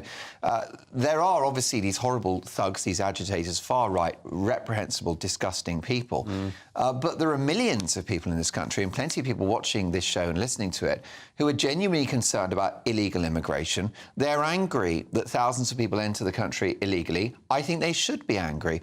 They're angry about legal net migration, 700,000 in a year. That's the city the size of Leeds in a year. No surprise that youngsters can't get on the housing ladder, get a GP appointment or a school place. So, you know, the thuggery is disgusting, it's wrong, it's reprehensible, the police should not be attacked, a riot is not a protest. But aren't we glossing over an underlying issue in this country, which is a society that isn't working anymore? I think there's so many things that are broken in this country, but what I would like is solutions rather than just let's all rant and rave about it. Let's talk about the violence. solution would be for a lot of people, including, for example, Leslie, who's emailed in, saying it's not just that people feel their country is slipping away, but that it's being given away and stolen from them against their will. I think people should take responsibility for themselves and decide what they want to do with their lives. I think this is all about choice. We have a choice. They're talking about their country, isn't it? They're worried about their country. They don't want 1 million people entering the country every year. Do they want people rioting on the streets, though? I mean, come on, that's not the answer, Alex, is it? But I think it's interesting because a lot of people gloss over the fact that when we talk about the migration figures, a lot of students are in there, right? You know, you take them out, it's not as many as you think. 1. 2, the economy relies on migration, you know? A lot of the people need to realise if you just decide from day dot you're not going to have any migration, you know, who's going to fill the NHS vacancies that we need? You know, there's lots of, you know, agricultural work, you know, a lot of retail, a lot of hospitality. So the country, I get really annoyed about the situation because a lot of people are frustrated about the situation, but then they don't understand the economy relies on migration. You know, migrants make a big impact to the United Kingdom and always have done. I agree with you, and the economy needs it, but society has its needs too. So Kemi Badenoch in the Telegraph today, she's Tory leadership hopeful, says that we can't pretend that integration is working fine. Does she have a point? Yes. I don't think she has a point. I actually think that the vast majority of the country are integrated fine. You know, lots of communities have... You know, look at what's happened after these protests. You're seeing, you know, cross-ethnicity, people from Sunderland, Southport came together in the morning to basically clean up the city after these thugs decided to ruin it. You know, if you poll the majority of people, their neighbours, people in the community, everyone, you know, cross-ethnicity, they work fine. We're a very integrated country. It doesn't help having rhetoric where, you know, people are trying to stoke culture wars because it advances their political gain. You know, the majority of the country work well together. Lots of people in the workplace have different ethnicities that work fine with them, and it's benefited our country, and I think it's an absolute disgrace that people like Kemi and Nigel Farage and Tommy Robertson are talking about the fact that, you know, we want our country back. I don't know what the hell that means, you know. These people have come to this country to benefit. Look at the Windrush scandal. These people benefited our country for a long time. It's insulting to say we want our country back and they're not integrated. I think they need to be talking. We need to get people talking. I'm a communication expert. We need to be listening, we need to be talking, we need to be getting some of the thugs to go and visit some of the people that are running the mosques and actually have a conversation. Like, I don't think, like, just getting the police out there and going, no, you know, the law is going to solve it. I think they need to talk. I think for me it's a tricky one because I've got, you know, an immigrant father and mother. I'm Colombian Italian, and so... And I'm an Irishman. Well, there you go. And my mum was born in Egypt. There you go. Multicultural. We're multicultural. Right? But it's, you know, there's a very big difference between coming here to the UK and working hard and contributing to society, or living just a peaceful life, and that's very different to what we're seeing on the streets at the moment. But we do have to move on, don't we? Most definitely. Right, dentist, Tatiana, tell me more. Them? Not enough, are there? This is a big old headache because we talk a lot about GP appointments, don't we? But certainly almost everyone I know struggles to see a dentist when they need one. Yes. Yeah. You know the best time to go to a dentist? When? 2:30. 2:30. That's actually quite good. It's better than my gags. The guy that went to Goa, to India, to get his dental treatment, is that what you're talking about? Well, yeah, so tell us about that. This is how desperate people are to get treatment now. So what's the story? OK, the story is a guy couldn't get an appointment at the NHS, so he went all the way to Goa in India to get his dental appointment. Now, I think he probably just wanted to go on holiday, and he thought, I know, why don't I go on holiday to Goa and then get my teeth done? Look, people are travelling in their droves. There's whole aeroplanes full of people with medical tourists. Like in Turkey, you get a whole aeroplane with people with hair implants, things like that. Well, yeah. I was going to go to turkey teeth, isn't it? Turkey teeth. Turkey teeth. Well, now we've got that's when they strip the tooth down and you have these little pegs. Yes, they strip them down. But in many cases, they strip them down far too low, so the nerve is exposed and it gets infected, and it's exposed to the elements. So you get infection in the tooth, and then you have to essentially take them all off. But by then, the infection spreads so far. I was getting my nails done the other day, which I don't do very often, and my nail technician said to me, "Is your dad still a dentist?" And I said, "Yes." And she said, "Please, can I have an emergency appointment? I went to Turkey and I got my teeth done, and now they look incredible, but I'm in so much pain. They're all infected." She had 15 taken out from the top and 12 from the bottom, and it's an absolute disaster. But this is what people are feeling like they have to do. So medical tourism doesn't always work. No, but it shows, doesn't it, Alex, that people can't get their teeth sorted here, so they go elsewhere. Yeah, look, the reality is, and you know, again, I don't want to sound like a broken record, but there's a lot of dentists that have moved out of the UK post-Brexit. You know, a lot of, you know, we talk about the migration. You know, a lot of dentists have come to this country because we recruited them. So no shock, you know, lots of them have left. So from a capacity perspective, if people are living longer, and therefore we need more people that potentially need to work in that sector that need to basically serve as dentists, and then people leaving the country. Again, people complain, oh my gosh, there's too many migrants. But the reality is we need people in the medical profession. I don't think people object to high-skilled migration, is what I'd say on that one. Listen, do you floss, by the way? Don't floss. Give us a smile. Let me see those two No, don't look at my teeth, honestly. He's young. He's got nice... I should floss. Apparently it prevents heart disease and dementia and everything. When you reach a certain age, you have to floss. You have to do the minute brush, the TP brushes. You do the whole lot. You've done. I mean, no one my age flosses. Let me tell you. He's a millennial. You've got a Hollywood smile. You look like you've been to Turkey for about a year. Can you tell us, Alex? Can you tell us about Tom Cruise's diet? Tom Cruise's diet, I mean, so there was the story today in the Daily Mail talking about the fact that obviously, you know, the guy has a very, very strict diet. He pretty much has no alcohol in his diet, has very strict times he eats. He only eats meat and fish. Isn't happy. And actually, can I just say, I think this is very depressing. You know, life is short. I don't know why people have, and lots of my friends who go to the gym, they're absolutely obsessed with only having chicken and rice and barely any sauce on it. It's just, what's the point, you know? You make a good point. Life is short. What do they... And so is Tom Cruise. YOLO is one. Yeah, YOLO. But then you can live your life as you want to live it. So if you want to live it the healthiest person ever in the whole world, then, you know, that's your one life. You raised a great point in the meeting today, which is 64 old anymore? It's not, sort of 62. It's not old, is it? No. 62 is the new 40. Yeah. I mean, the thing is, though, Tom Cruise is a multi-millionaire. Doesn't he want to just, like, relax and enjoy his life now? Why is he still getting up at 5:30 in the morning to go to the gym and eating chicken breasts with no sauce on it? Yeah. OK, Tom Cruise is another one of these driven people. Tom Cruise is absolutely 100% driven to drive a fighter pilot aeroplane. I mean, how could you actually learn to drive a plane? He is so driven, he is so disciplined, and when you're that disciplined, you know about blood, alcohol, you know, sugar spikes. I bet you he drinks vinegar. Bet you any money he's into gut health. I'm telling you, gut health is in. Everyone's talking about gut health. But what's the point when you're 62? No, I'm hoping when I'm 62 that I'll just chill out. He doesn't. No way. He doesn't need the money either. He can just chill. Like, no, he doesn't want to chill. He so doesn't want to chill. I tell you what, in Hollywood, because my husband's a film producer, in Hollywood, you know, when they retire, they're either 90 or they're dead. Yeah. Tom Cruise is going to carry on. What do you think when you're 62? Do you want to go for the dad bod? What are your thoughts on that? I don't want to go for the dad bod. You know, I actually tease my own dad about this, that, you know, you need to make sure that you're in some sort of shape. However, listen, the serious point to this is there's lots of people that get really stressed by the fact that they don't have a six-pack, they don't have this sort of, like, diet that seems to be cool. And as you say, you only live once. This guy, a lot of people look up to him. They're going to be like, right, I need to follow this. I need to get up at 5 o'clock in the morning, have barely any sleep. That's another thing. Everyone thinks it's cool to not have sleep. It's not. You need to have 8 hours. I admire him, but he's going to have the best nutrition, isn't he, in the world as well? So Boy, that's true. He can afford it, right? When someone is cooking your meals, that's not bad, is it? Well, thank you so much, Alex and Esther. I'm very excited about this idea of health tourism, because I'm off for a big chunk of August. I might go to Turkey, get the teeth done, and maybe a bum lift. They'll have to find it first. Still to come, we'll be joined by former world record holder and two-time Olympic medalist, the one and only Fatima Whitbread. Oh, indeed. Sorry.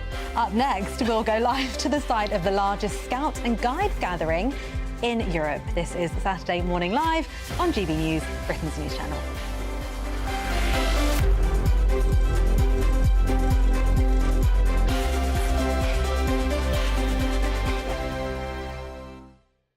We're proud to be GB News, the People's Channel, and as you know, we always love to hear your views. Now, there's a new way of getting in touch with us at gbnews.com/yoursay. By commenting, you can be part of a live conversation and join our GB News community. You can even talk to me, Bev Turner, or any of the members of the GB News family. I'm Christopher Hope. From pop stars to politicians, I'll interview anybody in a pub who's got a political opinion. Join me every Friday on Spotify, Apple Podcasts, YouTube or gbnews.com, or wherever you get your podcasts. This is GB News, the People's Channel. Martin Daubney, weekdays from 3 p.m. King Charles has launched his own aftershave, costing, wait for it, an eye-watering 135 quid for a 100 millilitre bottle, promising buyers that they can smell just like the gardens of his Highgrove country pile.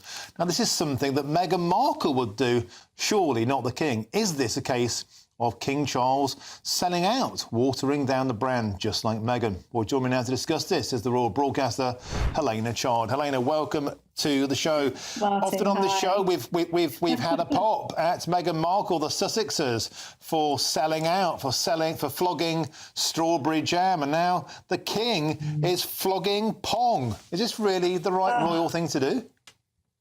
Do you know what? So the joy of a luxury Highgrove splash, you know, at the end of the day, Highgrove is such a special place, and the Highgrove shop sells amazing things on there. And as we know, the profit actually goes towards charity. So it's the King's Foundation, which was formed in 1986. Profits go towards educational and training, and it's all to do with this sort of sustainable world. But not to forget as well the charitable aspect and the whole ethos of the King's Foundation, and that's so important. This is not just something that's going up on the website and just being sold purely to go into someone's pocket. So I think, you know, all in all, I think everyone should have a look at the Highgrove website and see what's on for sale. I mean, there are lots of really lovely, I think pretty fairly priced products, and even more so, go and see the gardens. You know, as we know, King Charles is a keen environmentalist, and the gardens are fabulous. GB News, the People's Channel. We're proud to be GB News, the People's Channel, and as you know, we always love to hear your views. Now, there's a new way of getting in touch with us at gbnews.com/yoursay. By commenting, you can be part of a live conversation and join our GB News community. You can even talk to me, Bev Turner, or any of the members of the GB News family.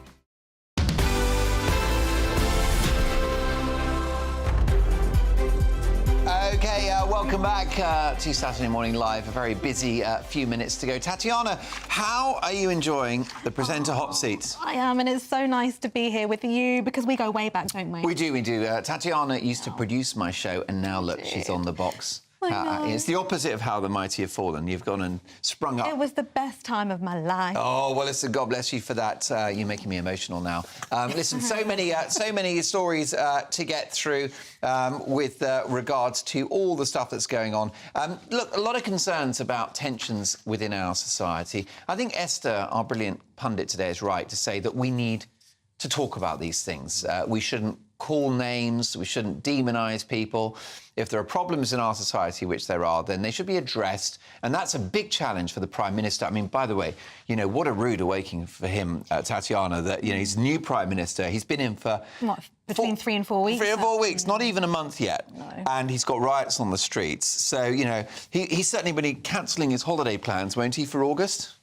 I mean, it's a big question for society and for the public. How do you address the public's frustrations? That is the question. Yeah, definitely. And I think openness is important. How about this? There will be a civil war in England. The question is when, not if, says Bruce Fox. We've seen issues like that in the United States.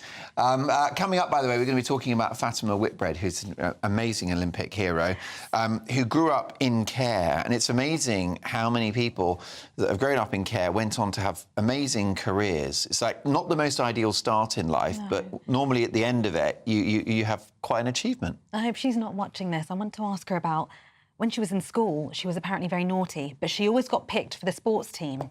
Oh, is that it? So they must have thought to themselves, oh, Fatima, we shouldn't really be allowing her to, but, you know, she's the best, so we want her in our team. Well, I was naughty at school. Is it any surprise? Now, listen, folks, lots more to get through. Another feel-good story for you on a Saturday morning after what has been a tricky week of news.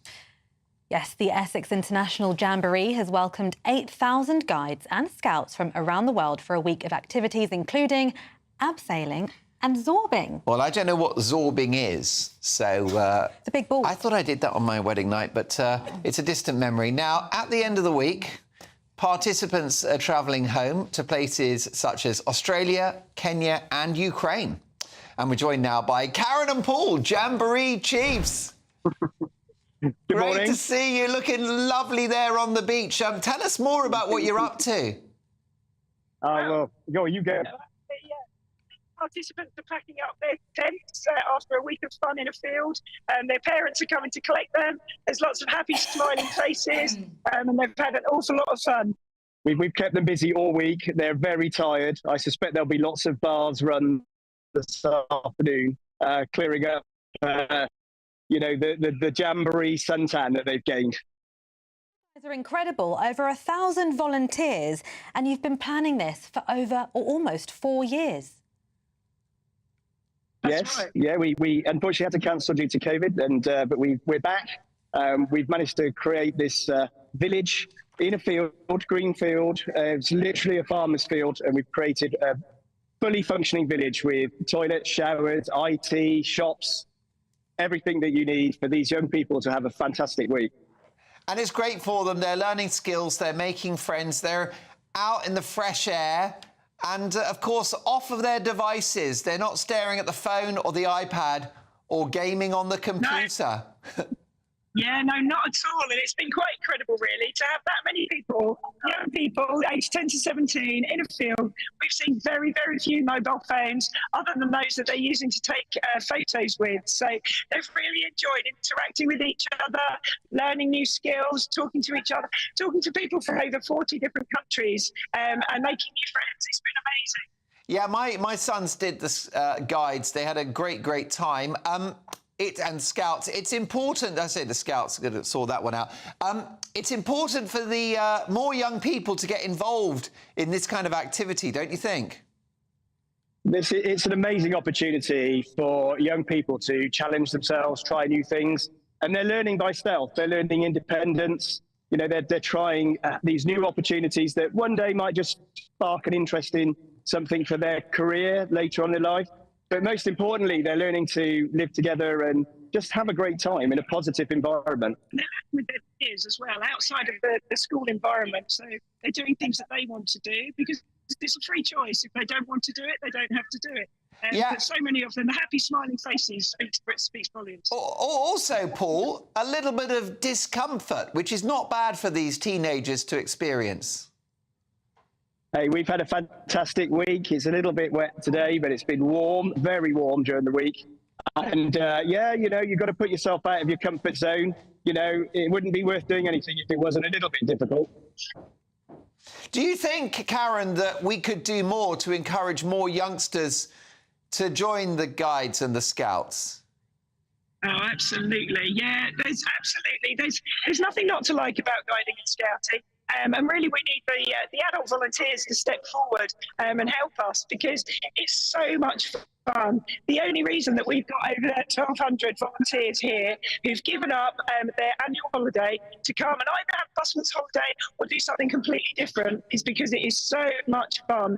We have laughed so much, and the young people just keep you going. It's brilliant. It's I would infectious. encourage anyone to come volunteer at your local guide or scout unit, and we'd love to have you. And that would give opportunities to more people. Definitely. Well, I'd like to give both of you a medal because you've led an amazing event, and those kids are so lucky that you've done that for them. Karen and Paul, well done. And roll on next year, and I'm sure it will be bigger and better than ever. 1,000 volunteers as well. Cannot urge you enough, if you've got kids, to encourage them to have a look at the Guides and Scouts. It's a really fulfilling thing, and it doesn't break the bank either. I think that's great that young people get to get involved in something other than digital iPhones and iPads and blah, blah, blah. Netflix and also GBNews. I mean, the kids can't stop watching it, can they? Of course, no. Now, Karen and Paul, like you said, we do have young viewers. I get stopped in the street. But anyway, let's move on. Lots more to come on the show today. But I'm delighted to say he's got the bulletin now. The printer works. Ray Addison.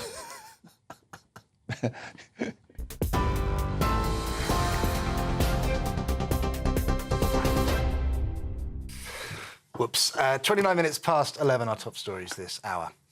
The 17-year-old accused of murdering 3 girls in Southport once starred as Doctor Who in an advert for BBC Children's in Need. The then 11-year-old Axel Rudukbana can be seen leaving the TARDIS in 2018 and tells viewers how best to raise money. It's understood the teenager was found through a casting agency. The spokesman for BBC Children in Need said they had removed the video out of respect for those impacted by the shocking case. 8 people were arrested and 3 police officers hospitalised last night following rioting in Sunderland city centre. Videos posted on social media showed a fire at a former police office, while a mosque was also targeted. Vehicles were overturned and set on fire as rioters clashed with officers, setting off fire extinguishers and throwing rocks and bottles. Northumbria police say arrests were made for offences including violent disorder and burglary. The UK's most senior police commissioner is urging the government to explain how it will solve mass uncontrolled immigration and, quote, uphold and build on British values following rioting and civil unrest. Donna Jones is calling for calm and honesty as the country faces more than 30 protests this weekend alone. She said the announcement of the Prime Minister's new violent crime units has led to an accusation of two-tier policing and, quote, inflamed protesters. 2 people have been charged in connection with an alleged arson attack on Ukrainian-linked businesses in London. 22-year-old Joachim Barrington-Rose of Croydon and 19-year-old Ugnis Asmina of Wandsworth have both been charged with aggravated arson following a counter-terrorism investigation. Rose was also charged with possession of an offensive weapon. The Met Police believe the offences were carried out on behalf of Russia's Wagner Group. Those are the latest GB News headlines for now. I think I'm Ray Addison. More in half an hour. For the very latest GB News direct to your smartphone, sign up to News Alerts by scanning the QR code or go to gbnews.com/alerts.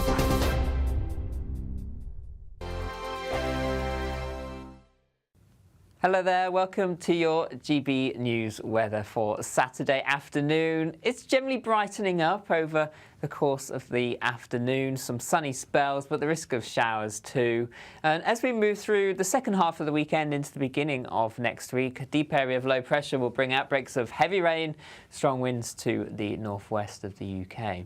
But for the rest of Saturday, largely dry across England and Wales. There'll be some sunny spells. This weather front could give some patchy rain across eastern and southeastern parts of England through the afternoon, but most places dry. Showers across Northern Ireland and Scotland.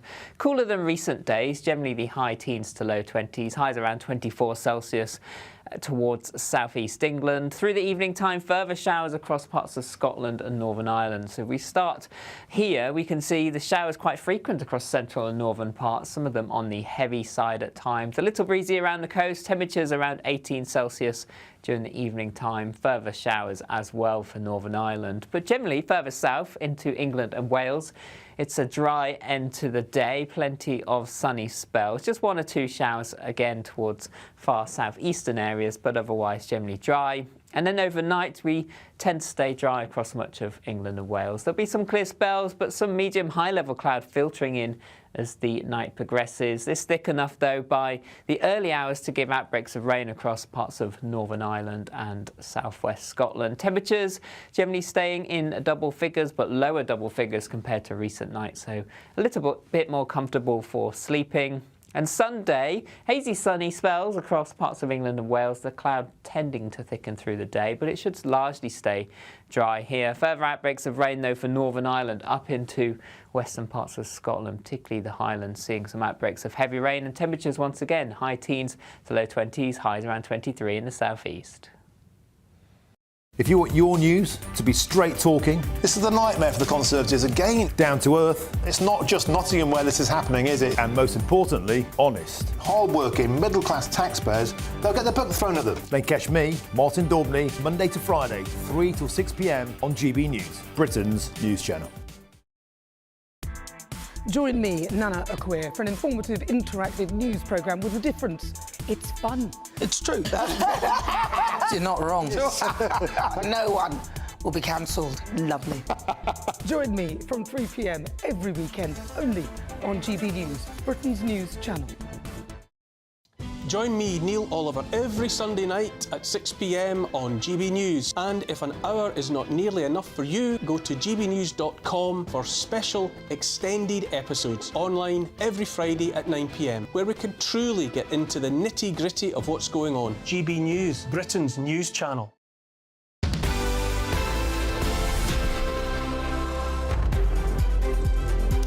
Welcome to Saturday Morning Live and almost good afternoon. We are now going to be talking through the weekly dose of showbiz news, and I'm delighted, we are delighted to be joined by Thank you so much, Alex. Let me grab it for you. Gee, Stephanie, it's so nice to share the studio with you. Congratulations. Thank you so much. You make it sound like we got married or something. I know. New TV couple. This is totally what we relieved. No, we desperate. She wants out. Never, Mark. Well, look, what's caught your eye? I mean, obviously the big media story has got to be Hugh Edwards. It has been about Hugh Edwards this week. Obviously, last year I was quite surprised when I did get that tip-off about Hugh Edwards being in this photo scandal with this teenage boy, but I'm not going to be talking about that. I'm going to be talking about the BBC's actions since. So they've decided to take down an episode of Doctor Who which featured Hugh Edwards. He had a cameo appearance in it. He also was he was a judge in a show called The Great British Menu. They've also taken 2 episodes featuring him on it. So obviously a lot of the press have been like, why have you taken these episodes down? They said they have the right to do it with archive. They said they will be replacing those episodes, but it will be minus Hugh Edwards, and they're being redubbed. But you know, if we're frank here, Hugh Edwards was 40 years a part of the BBC, so they can take these episodes down, but people still remember Hugh Edwards being a big part of the BBC. Well, definitely. I mean, it's such a scandal, really, the appalling crime of what was involved that we won't go into. Yeah. But also, the public are angry. Our viewers and listeners are furious about his pay packet. £500,000 a year, 200 grand he got after he was suspended. Yeah. And wait for it, a pension pot worth £4 million. Oh, now Lisa and Andy's saying that he should give it all back. Well, yeah, that's what the calls are for at the moment. Well, whether he will, I can imagine he has a lot of legal fees to pay at the moment. But the BBC have stood by their position that at the same time they knew about the investigation, but they had the police who said to them that they wanted them to keep it under wraps. So the charges hadn't been brought against Hugh Edwards at the time when they were made aware of it. There's another problem for Hugh Edwards, or actually not him, for the BBC, which is that all of their archive of things like royal weddings, coronations, the Queen's He's a big funeral, part of that. Election nights. His face is all over that footage, that archive, and so that's lost forever now. Well, that's why I don't know how lost those will be, because they are key moments of our history as a country, and he was the face of it. So I think with them taking it down, the Doctor Who, like, I don't think many people remembered those episodes. So actually, by them doing that move, people are going to start asking, what are you going to do with the rest of these episodes? Interesting. And moments. There's another story, isn't there? Who is Barbara Butch? Well, who is Barbara? Barbara Butch, well, if most people watched the opening of the Paris Olympics, and one of the most controversial moments was a scene that seemed like it was reflecting the Last Supper, which almost a lot of Christians got offended by. And Barbara Butch was the DJ that was at the table. She has now received a lot of abuse online, and she's now filed a legal complaint saying that she's received death threats, harassment, rape threats, and she said it's not on. The thing is, they're trying to justify that they weren't being offensive to Christians. Obviously, there's 2.4 billion Christians worldwide who felt offended by that, but at the same time, it's not on for her to be receiving death threats against her life. I mean, here's what I think, which is I'm all for free speech and creative expression. So do the Last Supper, fine. But do the other religions too. And I won't hold my breath for that to happen. You know why that didn't happen, because there would be no Paris Olympics left if they did try to make a mockery of other religions. And I think they see Christianity as a very subdued and very forgiving religion, soft touch, and they thought it was OK, even though they've said we weren't trying to do that. And at the same time, people have been offended, and that's why people have taken to social media. It's a shame, isn't it? Because one might argue that sport and religion should be kept separate. I definitely think, especially when you're thinking about the Olympics celebrates that worldwide unity, and I think you don't want to put religion for it to be debatable. There's so many things they could have done. I'm a Christian. I love drag. I can appreciate drag and watch it. But when I saw that Last Supper-esque kind of scene, it felt uncomfortable. I was like, you've had a good set up till then. You didn't need to do that. And even if you're trying to justify your actions, people are still going to be offended. And in this day and age, people go straight to social media. So for me, it begs the question, why? Yeah, that's exactly it. And some would argue that there's actually an agenda somehow to attack Western values or Christianity. I think it's been the worst Olympics ever. Team GB have been great. They have been. It's a shame, because France is a lovely country, and I think they could have represented their country way better than they did. And I think all the controversy is overshadowed all of the hard work that they wanted to present to the world. But in this day and age, you know, people are sensitive. They should have seen that scene and thought, people are going to be offended by this. And for me, it's a double standards, you know, as I say. I'm all for mockery as long as everyone gets mocked. Stephanie. Yes. Hit me, baby, one more time. I will hit you, Mark. Brittany, she's coming. This relationship's toxic. Oh, yeah, they are. Brittany's coming to the big screen. She released her memoir last year, The Woman in Me, and now this week she confirmed it's actually going to be turned into a biopic, which will make for quite interesting viewing for moviegoers, because we know Brittany's the path to fame hasn't been straight and narrow for Brittany. She went through the 13-year conservatorship with her father. She had the mental breakdown. She's now post-conservatorship. So there's a lot that viewers will be seeing in this movie, but it begs to ask, who's going to play Brittany? Oh, I love Brittany. Who is going to play Brittany? Who would play her? I don't know. It would be a fair-haired actress. I was thinking maybe Cameron could be good. I was thinking maybe Margot Robbie, maybe. Oh, yes, from Barbie. Well, yeah, so I think she might be able to do it justice, but again, it will be a very interesting thing. Obviously, she's came for Justin Timberlake. She had the relationship with him, so there's going to be so many people that will have interesting parts to play in the Britney story. She definitely deserves her say, doesn't she? She's had people speaking for her for so long. Yeah. Finally got a chance. Well, she feels like she's finally got her voice back, and I think we know the story of Britney, but I guess when you watch a biopic, you get to watch it in full. Brilliant stuff. Tatiana, it's all yours. Thanks, Stephanie, for joining us. Still to come, we'll be joined in the studio by former world record holder... Hold fire, and we're going to interrupt because we actually are going to go straight to Sunderland for a press conference, police press conference following trouble last night. Protests. This was unforgivable violence and disorder. In the face of these attacks, our officers showed unwavering commitment, for which I wholeheartedly thank them. And I'm sure that the overwhelming majority of the Sunderland people also have that sentiment. I can confirm that 4 officers were taken to hospital for treatment last night. 3 received injuries as a direct result of the disorder. In addition, one of our mounted riders sustained serious injuries in an accident and is receiving treatment in hospital. I also want to take this opportunity to thank our partners for the significant support they've shown and continue to show. Now a message for those responsible. Anyone involved in the disorder can expect to be dealt with robustly, and that action has already begun. 10 people have so far been arrested for a range of offences, including violent disorder and burglary. A full investigation is now underway to identify those responsible. Make no mistake, if you were involved last night, expect to be met with the full force of the law. I want to make it absolutely clear that the disorder, violence and damage which has occurred will not be tolerated. We also know the behaviour displayed in no way represents our friendly and welcoming region. We therefore want to deliver a further message direct to our communities. We are aware that criminal actions we saw last night can attempt to drive division amongst us, and we are committed to make sure that does not happen. We have incredibly close-knit communities here within the North East region that we are proud to be part of and proud to serve. This is just one of the reasons which makes our region such a special place to live, work and visit.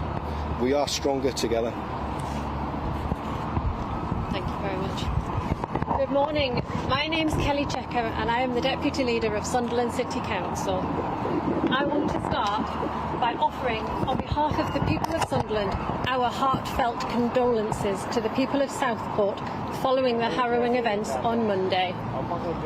What we saw last night in Sunderland was nothing more than mindless violence and disorder, led by a minority with an agenda of hate.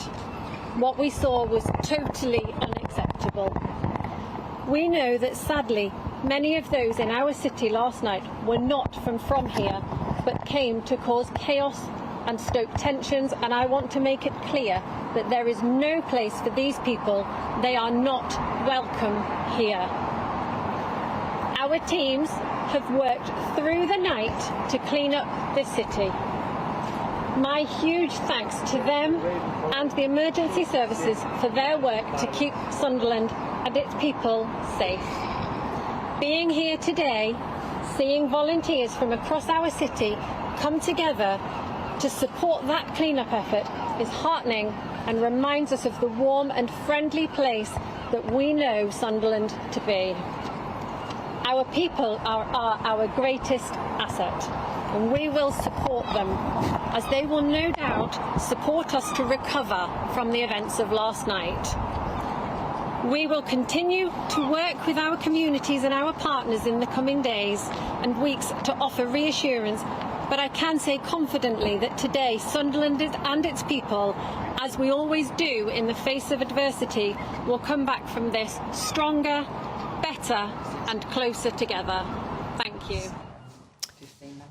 Well, there we are, a defiant message from the authorities in Sunderland after trouble last night in the aftermath of the murder of 3 little girls in Southport on Monday. More on that in our bulletins and throughout the afternoon. But, Tatiana, we've got a rather more positive subject now, haven't we? We do. We are going to be talking Olympics, and it is day 8 of the Paris Olympics now. And who better to reflect on Team GB's success than a former world record holder and 2-time Olympic medalist? As we enter into the second week of the Summer Games, the athletics events are now well underway, and our final guest for today knows a thing or two about it and what it takes to succeed, winning bronze medals in 1984 and a silver medal in 1988. And good news, because Team GB have won another gold this morning in the men's 8s. Ooh. So we're delighted now to welcome Olympic javelin thrower Fatima Whitbread to Saturday morning. Fatima, welcome to the show. It's so nice to have you here. Thank you. You've obviously been keeping across all of the latest Olympic news, haven't you? What do you think? I've been thrilled, like everybody else, to see such a wonderful array of success that we're getting. Even it's probably the most that we've won at this stage of an Olympics. So fantastic to see the equestrian, the rowing, the trampoline, swimming, diving. They're all doing marvellous. You know, it's a wonderful experience for them as well. I mean, Olympics is all about solidarity, respect and friendship, and I can remember my 4 different Olympics that I went to, that, you know, building good friendships with other, you know, sportsmen and women across the spectrum of sports that there is. And I noticed that Mr. Murray was out there collecting pins. I think he got one from Simone Biles. That's one of the things that a lot of the athletes like to do in the village, exchange pins for, you know, Olympic pins, and this is a wonderful opportunity, I think, for young people today, you know, to come together and compete at the highest level against the best of the rest in the world. But also it's about friendship and respect and solidarity, because there's not enough of that going on these days. Right. You've said that sport was your saviour. Yes, how so? Well, I was abandoned as a baby, some would say left to die. A neighbour heard a baby crying in a flat and hadn't seen anybody coming. So you were on your own in a property? Yes. A couple of weeks old, few weeks old? Yeah, probably only 2-3 weeks old. Had I been left there for another day, then I would have probably been deceased. And you were heard crying by a neighbour? By a neighbour, and fortunately she was vigilant enough to notice that nobody had come or gone in a few days, so she called the police, who banged the door down, rescued the baby, which was myself. And of course, I spent 7 months in hospital recovering from malnutrition and nappy rash. I got over the nappy rash. And of course, then from then onwards, I was made a ward of court and spent my next 14 years in children's homes. So, yes, I mean, children are misunderstood a lot of the time. They have a lot of trauma and triggers, abandonment issues, neglect. And, you know, it's very hard for a youngster growing up in the care system. And I think I've said it so many times. I actually do my campaign, Fatima's UK campaign, fighting for children and young people that matter. Well, yeah, let's thank you. Get rid of that strap if you can. Let's have a look at that. We support Fatima's UK campaign, Children and Young People Matter. The website is fatimascampaign.com. So what does the campaign aim to do? The campaign actually works in 2 or 3 different ways. The first thing is I'm bringing a summit together of all the care system sector next year, April 2025, on the 23rd and the 24th of April, to bring together a collaboration of and harnessing the power of one voice of the 4 nations to improve good practice, shared good knowledge with decision makers, influencers, and also society in the areas of community where they can improve and help life expectancy for children, you know, improving their life outcomes. So housing, affordable housing, mental health issues, education.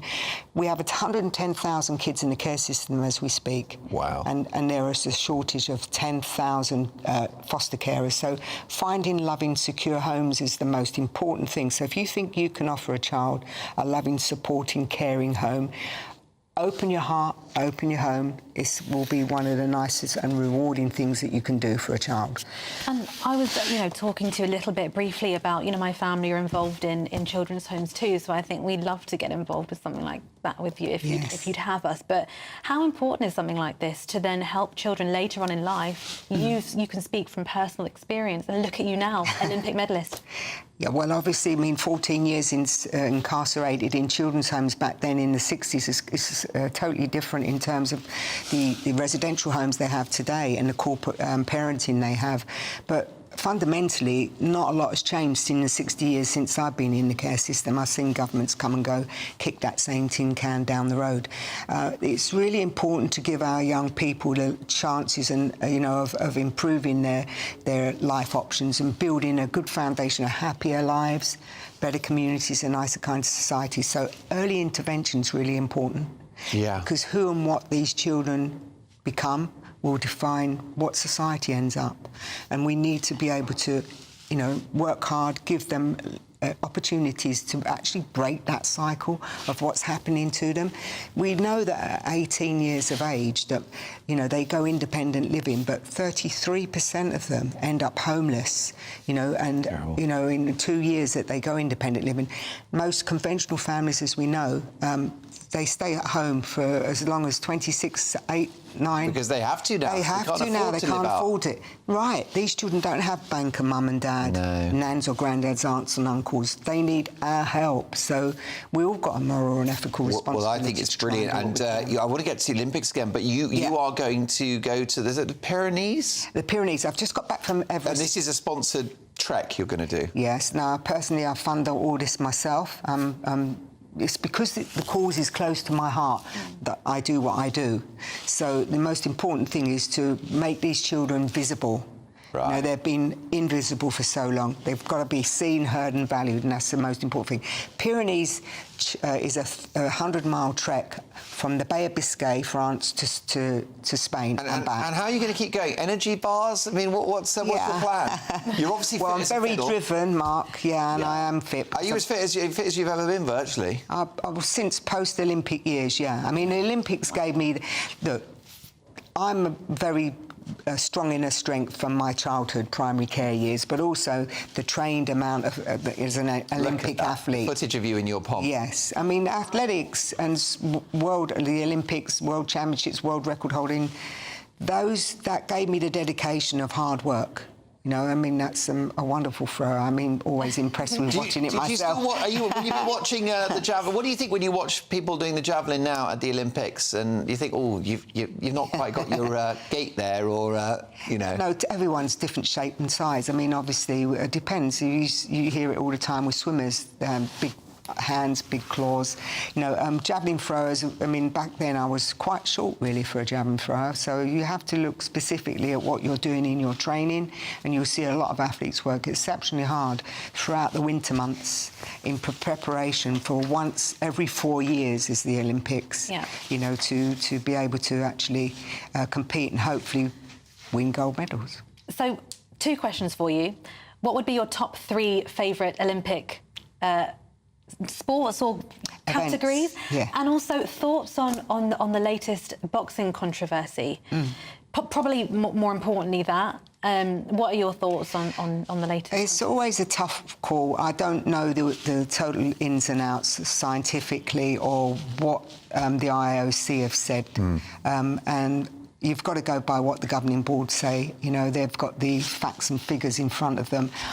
You know, I mean, like everybody else, I've been amazed to see what I've seen. But having said that, I mean, you know, we see it all the time. You know, unfortunately, sometimes you're born into a different shape and size, who you are. You know, in terms of, you know, genetically. I mean, a biological male would certainly have an advantage in the javelin, I would have thought, would they? Of course, you'd see a massive difference with the distance. It's the same with a punch. With a punch, I know it's about 160% harder to be hit in the face by a man than it is a woman. So, yeah, it's But as far as the 3 events go, I mean, 3 sports, I love what I'm seeing in the swimming. I love the gymnastics. The equestrian has done well. I've been offered by a former rowing champion to row across the Atlantic, actually, next year, 300 miles. I'm not sure whether I'll do that challenge. I love a challenge, obviously. And as I say, it's all for the good cause of Fatima. Let's get the plug in. It's a great cause. Yeah. FatimasCampaign.com. Good luck in the Pyrenees. Please go online and give us generously as you can, because this will help make a difference to these young children's lives. FatimasCampaign.com. Thank you for your support. Legendary. Let me do that one more time. FamiliesCampaign.com. Brilliant stuff. FatimasCampaign.com. There you go. We got the message across. What a privilege to have Fatima in the studio. Thank a true you. British sporting hero. Yay! Come on, our Brits. Let's go. Can I say, Tatiana, you've smashed it today. Yes. Is it your first presenting gig on GB News? It is, yeah. The first of many. My debut, as I say. Well done, girl. You'll be girl power. Horrified to hear that I'm back at 9 tonight for Mark Dolan tonight, 9 to 11. Big opinion, take at 10 and some top guests. And possibly a US exclusive. But who's next? Next is Dawn Neeson. We could be calling you with the news that you've won our latest Great British giveaway. An incredible £30,000 in tax-free cash. David from Kent was our last big winner. Listen to what he had to say about getting that winning call. Hi, I'm David from Kent and I won £15,000 and it couldn't have come at a better time. I was gobsmacked. What have you got to lose? For what it costs? In fact, fact, I've done it again this week, so I'd recommend it to anybody. For another chance to win £30,000 in tax-free cash, text cash to 63232. Text costs £2 plus one standard network rate message. You can enter online at gbnews.com/win. Entries cost £2. Or post your name and number to GB07 PO Box 8690 Derby DE1 9TT. UK only. Entrance must be 18 or over. Lines close at 5 p.m. on the 30th of August. Please check the closing time if listening or watching on demand. Good luck. Good afternoon, Britain. Your lunchtime update on the stories that matter across the UK. From breaking news